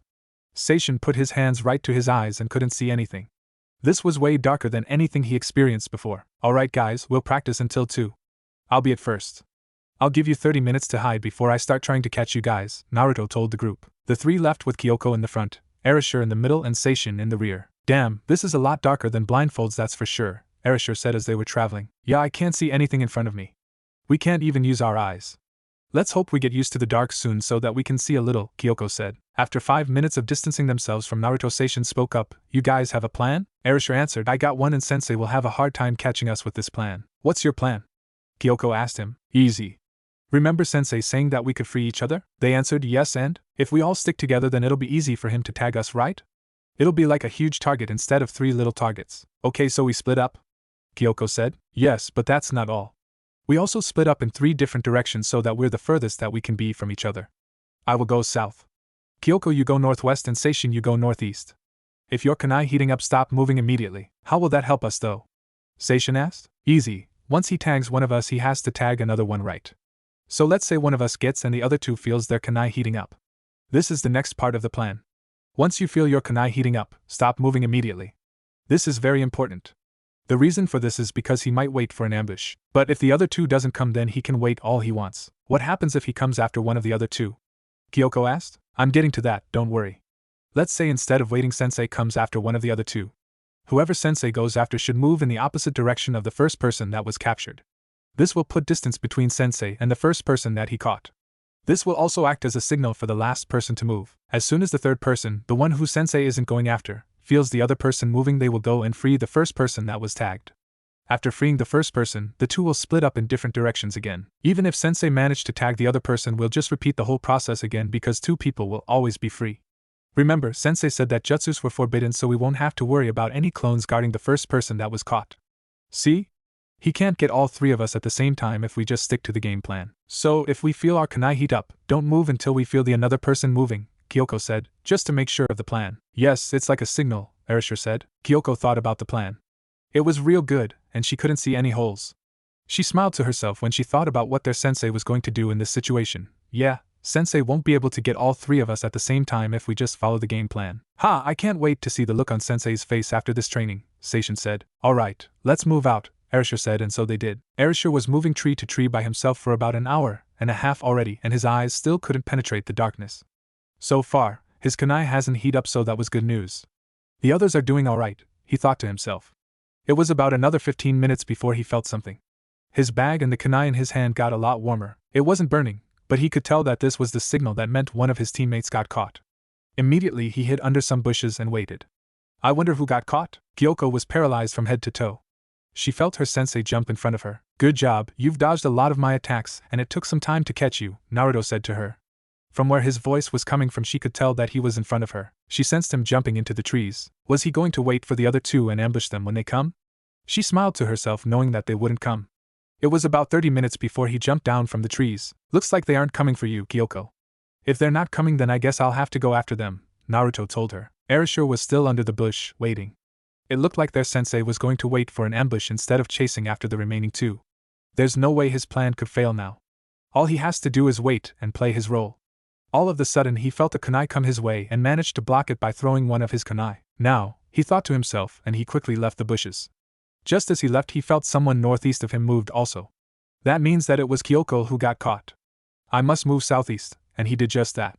He moved from left to right in an unorganized manner, but still traveling southeast. Erasure knew that he had to buy Seishin as much time as possible, and he could feel his sensei trying to corner him. He felt something coming from behind and threw one of his kunais at it to block it, but suddenly felt another something coming from the front.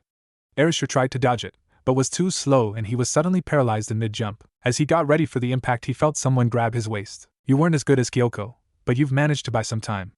I think you were too worried about using your equipment, Naruto told him as he set Erasure down on the floor. Erasure wasn't worried though.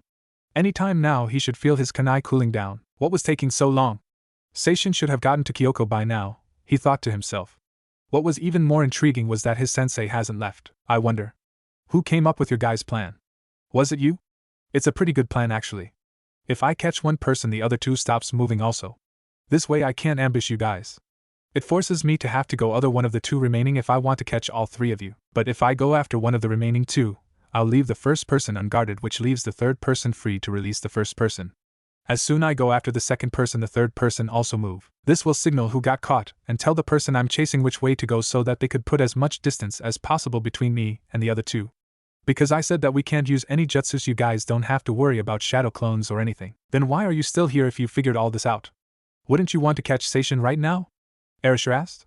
He was paralyzed, but was still able to talk. Naruto chuckled. There's no way I can catch him at this distance.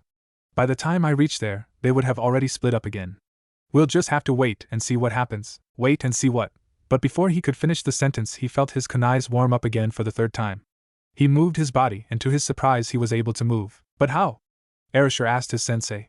Even though he couldn't see, he could tell his sensei was in front of him. You've forgotten one major thing in your calculations. Traps. You guys are it now, so I've got to be off. And with that he felt his sensei leaving him. How could he have been so stupid?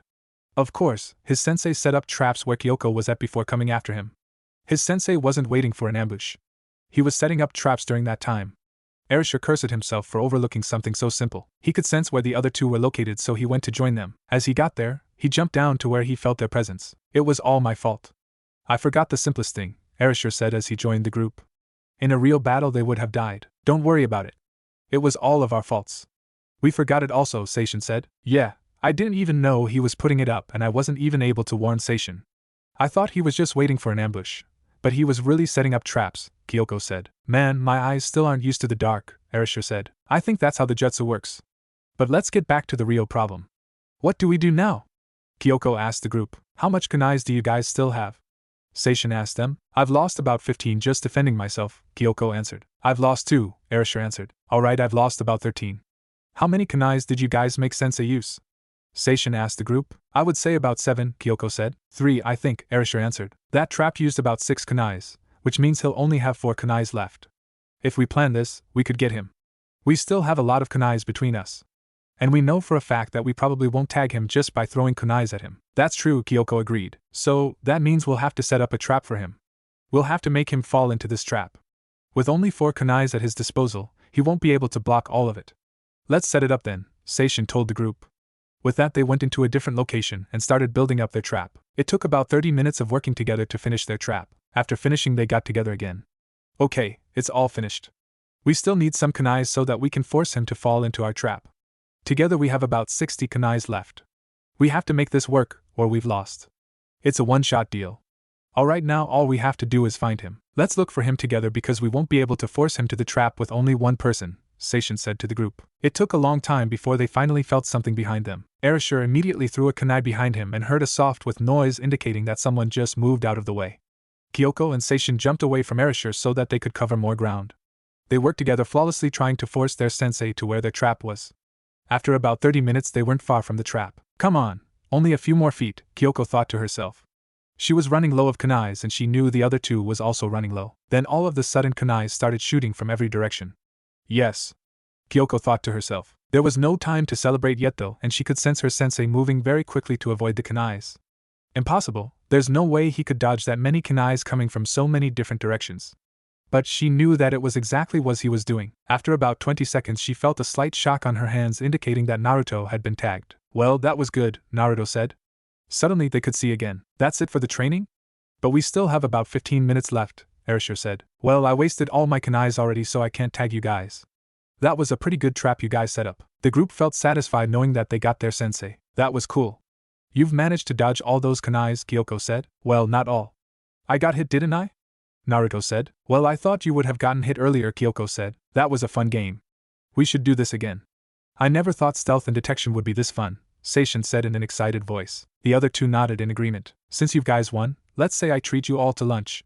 I'm getting pretty hungry myself, Naruto told the team. When they reached the restaurant, Naruto saw that Jiraiya was sitting at a corner. He was about to join him when he felt something pull his hand in a different direction. It was Erasure that was pulling his hand. Let's go sit with Tsunade-chan. Erasure saw that Tsunade was sitting in the corner with a girl that he didn't know. Tsunade was the first older girl that he ever talked to and he liked her. Plus, he wanted to talk with her some more. Before Naruto could answer, Erasure was already pulling him towards Tsunade and Nyoko. Hi Naruto. Is this your team? Are you guys joining us for lunch? Nyoko asked as Naruto and the group went to their table. If that's okay with you girls? Erasure asked for Naruto. Sure, it's okay, Nyoko smiled at the little boy. They slid down the table to allow more room so that Naruto and his team could sit. Nyoko, Kyoko, and Seishin were on one side while Tsunade, Naruto, and Erasure were on the other. Erasure was in between Naruto and Tsunade while Kyoko was in between Nyoko and Seishin. Kyoko was looking up at Nyoko. I never seen you before. I know all the Jounins and some Chunins, but I haven't seen you. I'm Nyoko. The reason why you don't see me is because I'm an ANBU member. Wow, that's awesome. You must have killed plenty of people then, Kyoko said. Nyoko laughed, a few, here and there. She already took a liking to the kid. Hi Tsunade-chan, Erasure said to her happily and looking up. Hi Erasure, what did you do today? Tsunade asked him. We were training how to detect better and also to be stealthier, Erasure answered. That's good. You know that those are two of the most important attributes of being a shinobi, Tsunade asked him. I thought that it would be boring at first, but it was real fun, Erasure told her. Really? What did you guys do? Tsunade asked him, and Erasure began explaining about the kunais and the jutsu that Naruto used so that it would be completely dark. Wow, maybe I should use that sometimes. I can never find out an interesting way to train in stealth and detection. And here I am in ANBU, Nyoko said. She was also listening to how Naruto was training them. Just then the waiter arrived and they ordered their food. Noticing that Erasure was looking at her, Tsunade asked, "Is there something you wish to ask, Erasure? Why is your chest so big, Tsunade-chan?" Erasure asked her. He always wondered this when he was younger, but not knowing any older girls he couldn't ask them. Now that he knew Tsunade, he decided to ask her. Nyoko covered her mouth and began to laugh while Naruto just smiled to himself. Tsunade turned slightly pink. Erasure saw that Naruto and Nyoko were laughing, so he decided to add, "Not only you, but all the older girls. I figure I would ask you since you have the biggest ones, so you probably know the most." This made Nyoko laugh even harder. Tsunade didn't know how to answer the kid. She could tell that it was just a real innocent question that the boy wanted to know. Just then she heard the other little boy speak up. "Easy, girls can't control their chakra output like guys. Therefore, the bigger the chest the stronger they are," Seishin said. "That's not true," Kyoko said when she heard Seishin. "Yeah, it is. I also questioned myself about this before, and when I asked my parents they never told me the answer. So after thinking about it for a long time I came up with this conclusion," Seishin said. "Well, it's wrong," Kyoko said. "No, you're wrong." "Prove it then." "Fine," Seishin answered irritably. "Are you strong? Look at your chest." "Who's the strongest girl in this village?" Seishin asked her.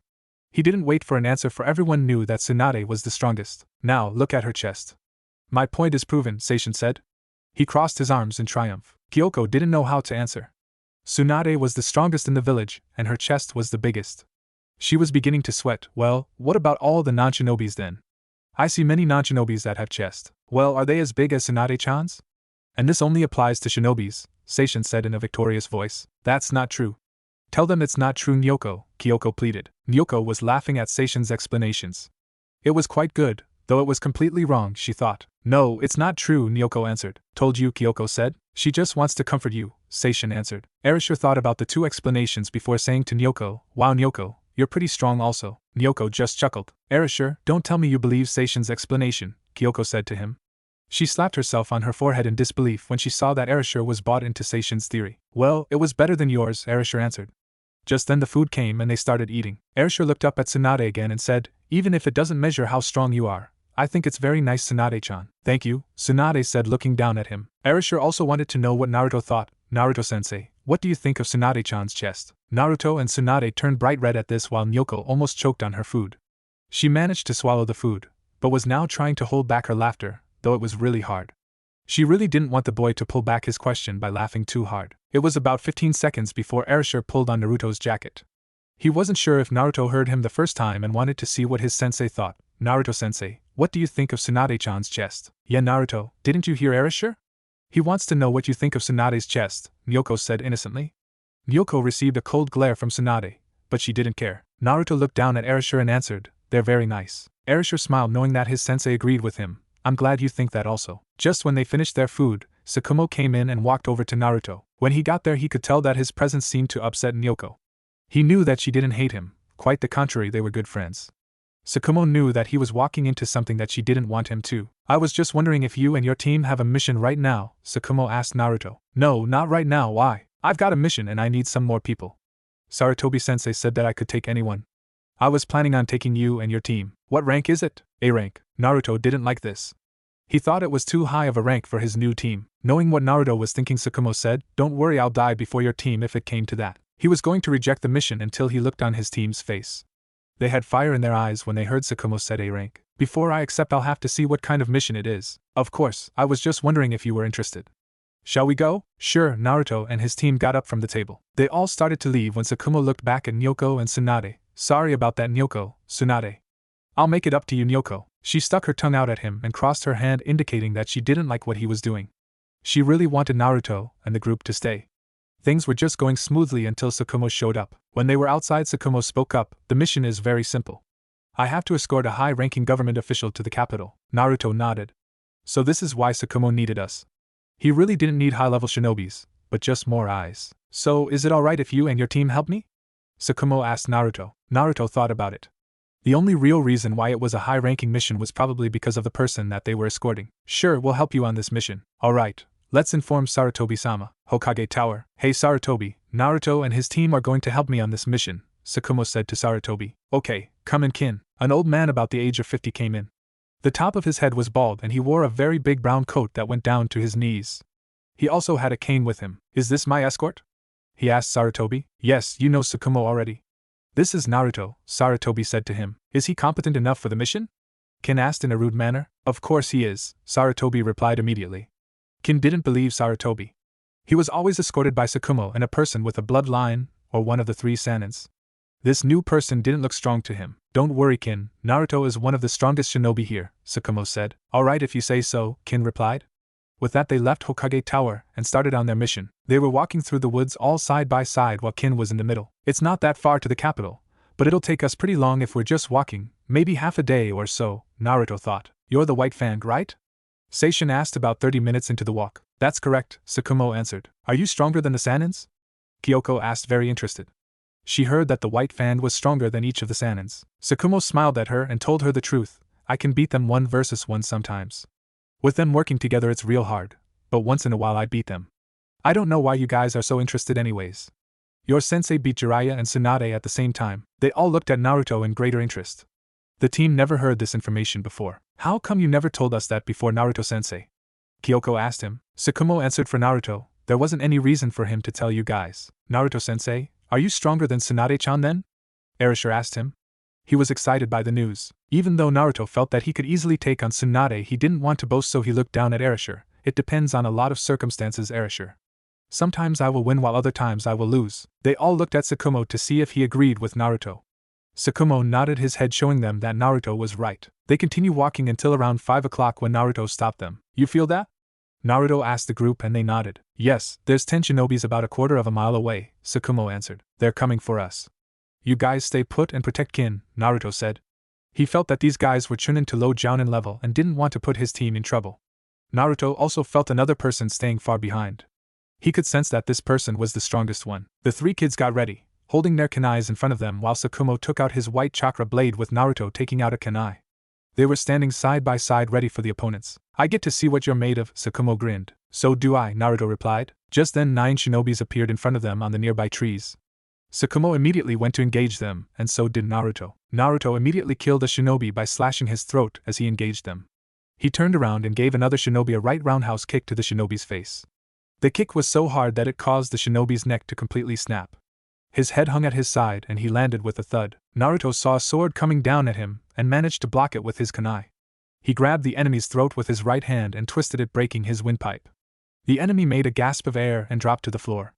Naruto immediately grabbed the sword from the dead enemy and made a sideways slash, cutting off 2 shinobi's head. Blood gushed out as the heads came off. Naruto looked to his side and saw that Tsukumo had already taken care of the other shinobis easily. The rest of the team came next to Naruto and Tsukumo. There was a single shinobi that was 30 feet away from the action. He saw the whole thing and in less than 5 seconds his whole team was annihilated. This man was around age 25 and had blue hair that was shoulder length. It was also split right in the middle. His eyes were small and slanted that gave him a dangerous look. His body was medium-sized, about the size of Orochimaru. And even though his team was just decimated, he was still as calm as can be. He wore the typical green vest with black long sleeve underneath, and the typical blue pants. He jumped in front of Naruto and Tsukumo. Tsukumo glared at him. If it isn't Seiji. The man named Seiji made a grin at Tsukumo, then looked at Naruto for a second, and immediately started running back. The 3 kids were about to give chase, but they heard Naruto. No, don't follow. Why not, sensei? Seishin asked. Naruto could sense that this shinobi was stronger than the others.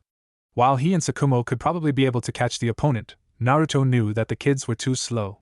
Plus, it would be too dangerous. It's not our mission. He's not going to come back. How do you know, sensei? Kyoko asked her sensei. Tsukumo answered, he's going to give his report. His report? Asked Erasure. Yes, his report on Naruto. After seeing Naruto fight, he would give his report to the Raikage, Tsukumo answered. But that means we have to stop him, Erasure said to Tsukumo. Tsukumo responded, sorry, but we can't. Like Naruto said, it isn't our mission. Plus, he's too fast. Kyoko knew what Tsukumo meant. You mean he's too fast for us? If it was just you and sensei, then you guys could catch him, right? Naruto spoke up, don't worry. We wouldn't have gone after him anyways even if we could have. It's not the mission. Our mission was to protect Kin, but because of us, they'll find out more information about you. It'll put you in more danger, Erasure spoke up. They can have all the information they want. Now, let's not worry about him getting away. Let's worry about finishing this mission, okay guys, Naruto answered. The three nodded their heads and they went back to protecting Kin. Hidden Village of Cloud. Seiji was traveling back to the Hidden Village of Cloud. He was thinking back about his mission. Seiji had failed the mission, but it was unavoidable. His mission was to kill the White Fang. From what he saw, the blonde shinobi was extremely fast. Seiji had never seen this guy before, and by the way that he moved, Seiji knew that this guy was formidable. He had to escape to give the Raikage the new information. With the Genin squad holding them back, Seiji knew that he and the White Fang and the blonde wouldn't follow. If it was him, he would have given chase even if it meant putting his team in danger. But Seiji knew that the Hidden Village of Leaf valued every shinobi even if they were just Genins. It was near nightfall before he reached the Hidden Village of Cloud. He immediately went to the Raikage Tower and went into the office. It was a square room that was lightly lit by 2 candles, and the Raikage was sitting on a mattress near the candles. Seiji took a knee and put his head down. "Did you complete your mission?" the Raikage asked as he went in. "No, I couldn't finish the mission." He was accompanied by another person. "You had 9 other shinobis with you and you couldn't take out the White Fang? I thought you were as strong as him? With an additional 9 shinobis you should have killed him. Was one of the Sanins with him?" the Raikage said calmly, but his disappointment was very apparent. "No, there wasn't a Sanin with him," Seiji answered. "A person with a bloodline?" the Raikage asked. He knew that Seiji would not have pulled back unless it was absolutely necessary. "No, I don't think so. The weird thing is, I've never seen or heard of him before." The Raikage narrowed his eyebrows. "But he's strong. Am I correct?" "He had to be," the Raikage guessed. "If he wasn't, then Seiji wouldn't have backed off." "Yes. How strong?" "I don't know his full capabilities because he didn't show it, but I would say at least as strong as the White Fang." "I would have figured about a Sannin, but as strong as the White Fang?" "This is bad news if what you say is true." Seiji nodded in agreement. Even though they had Konoha outnumbered, Konoha had many high-caliber shinobis. "Why do you say this?" The Raikage was interested now. "Because he took out 5 shinobis while the White Fang only took out 4 shinobis. His speed is probably superior to the White Fang, which is saying a lot." The Raikage scratched his chin. "How does he look?" Seiji got off his knees and grabbed a scroll. He immediately sketched out Naruto and gave his drawing to the Raikage. He described Naruto's hair color, eye colors, and skin color to give a better description. The Raikage looked at the sketch intensely, and to his surprise the shinobi looked as young as the Sanins. "Wait, so he's younger than the White Fang?" "Yes, if I had to guess, I would say that he's younger." "Alright, I want you to keep an eye out for this new shinobi. Don't engage him yet until you know his full capabilities. Just report to me whenever you find anything interesting," the Raikage told him. Seiji nodded and left the room. The Raikage was thinking to himself. Seiji is the second strongest shinobi in the village, and he's usually right about estimating a shinobi's strength. The Raikage looked at the sketch again and scrunched it up into a ball in disgust. Fire Country. It was nighttime when they reached the capital of the Fire Country. Fire Country had many tall buildings with many different colors with red roofs. There was a large building in the middle of the town. Kin immediately went to the largest building. Looking around the town, Naruto saw many Konoha shinobis walking around. He was sure they were there to protect the town because it was the capital. He looked at his team. "Are you guys tired?" Seishin yawned and Naruto didn't need telling twice. They went to the nearest hotel, rented out a room, and the 3 kids immediately went to sleep. "So, Naruto, do you want to go and gamble for a bit before we head back tomorrow?" Sakumo asked him. "I don't have any money with me," Naruto told him truthfully. Sakumo took out some bills and split it in half. He gave one of the stacks to Naruto. "I can't take this. Come on, it'll be more fun if you come also." Sakumo placed the money into one of Naruto's vest pockets. Sakumo and Naruto went to the nearest gambling place. Sakumo opened the door and many shinobis greeted him. "Hey, Sakumo. You up for a night of gambling?" a blue-haired shinobi girl asked. She had light green eyes. Her hair was medium length, only to her armpits. She was around 30 years old, and in her mouth was an unlit cigarette. "Yep, that's what we're here for," Sakumo answered. He and Naruto took a seat with 6 other shinobis. "Who's your cute friend?" "Even though he has a Konoha forehead protector, I've never seen him," the blue-hair girls said. "Oki, this is Naruto." "Naruto, this is Oki." "Naruto's going to join us tonight," Sakumo said to the rest of the group. "The more the merrier," said a brown-haired shinobi. He wore square glasses that hung at the tip of his nose. "What are we playing today?" Sakumo asked. "We're playing poker," the brown-haired shinobi said. "Do you know how to play Naruto?" Sakumo asked, not knowing if Naruto played cards at all. Naruto had learned a lot from Tsunade before. Even though he knew the rules, he also knew that poker took skills, and that was something he didn't learn from Tsunade. When they played, he would always win, but it really didn't mean much because Tsunade wasn't the best gambler. "Yes, I know the rules," Naruto replied. After 3 hours of playing, there was only Naruto, Sakumo, and Oki left. The others had left after they lost all their money. Sakumo was the short stack. Finally, Sakumo was defeated by Oki. "So, it's me and you, Naruto," Oki said to him. She had the advantage, about a 3-to-1 in ship lead. It took a long time, but Naruto finally managed to break even with her. It took another hour before he finally managed to beat her. Well, guess that's it for tonight. I lost, but it was fun, Oki said. Naruto and Tsukumo went back to the hotel with Naruto having a wad of cash from his winnings. Before they went into their respective rooms, Naruto split the money in half and gave it to Tsukumo. What's this for? Tsukumo asked. It was your money in the first place, Naruto said. Tsukumo pushed it back. No, I can't take that. You won it. I got to repay you because you split half your cash with me. Well, it wasn't this much. You can just give me what I gave you. Naruto shook his head and placed half the cash into Tsukumo's vest. He had to put it in many pockets because there were too many bills. No, you got to take half of the winning. Tsukumo sighed. Hey Tsukumo. Yeah? Who was that shinobi earlier? Do you know him? I could sense he was pretty strong. That was Seiji. And yes, he's pretty strong. I have crossed paths with him 3 times before and the results were inconclusive. Tsukumo continued. I don't want to brag. I believe you when you said that circumstances plays a role in the fight, but I can usually beat a Sannin one-on-one. Naruto wanted to make sure of what Tsukumo was saying. So, Seiji has a good chance of beating one of the Sannin when they're by themselves? Yes, he would probably beat them if it was one-on-one. I'm not saying that one of the Sannins can't win, but he does have the better odds. Naruto didn't like this. You've got to remember, he is the second strongest in their village. Naruto. What do you think his mission was today? I doubt he was aiming for Kin, Naruto said. Nope, they were probably aiming for me. Taking me out would give them a huge advantage. I think that he knew you were strong and decided to pull back. Even though Konoha has less shinobis, our shinobis are a little better. That's the only thing that's keeping us from losing this war. Alright, good night then Naruto, good night. The group got up early the next morning to get some breakfast before heading back to Konoha. Without Kin, they were able to make it back to the front gate of Konoha by mid-afternoon. Alright guys, Tsukumo and I have to give the report. You guys are free until further notice, Naruto told them. Yeah, let's go practice. You better be ready to teach us the next step, Erasure said. The 3 nodded and left. Tsukumo and Naruto went to the Sarutobi's office. I'm here to give the report, Tsukumo said. Go on, Sarutobi answered. He was still looking at some papers on his desk. The mission was a success, but we met Seiji along the way, Tsukumo said. Sarutobi looked up now. Now, this was some interesting news. What happened? Sarutobi asked. Nothing, really. He probably just wanted to get a better view of Naruto so he could inform the Raikage. I see, Sarutobi said. Seiji's mission probably was to kill Tsukumo, but when he saw Naruto's performance he probably knew his chances were low, so instead of fighting he decided to retreat. How many shinobis did he send to assess Naruto before he decided to show himself? 9, answered Tsukumo. Sarutobi didn't like how the other villages could just throw away a shinobi's life like that, but it did give information about Naruto.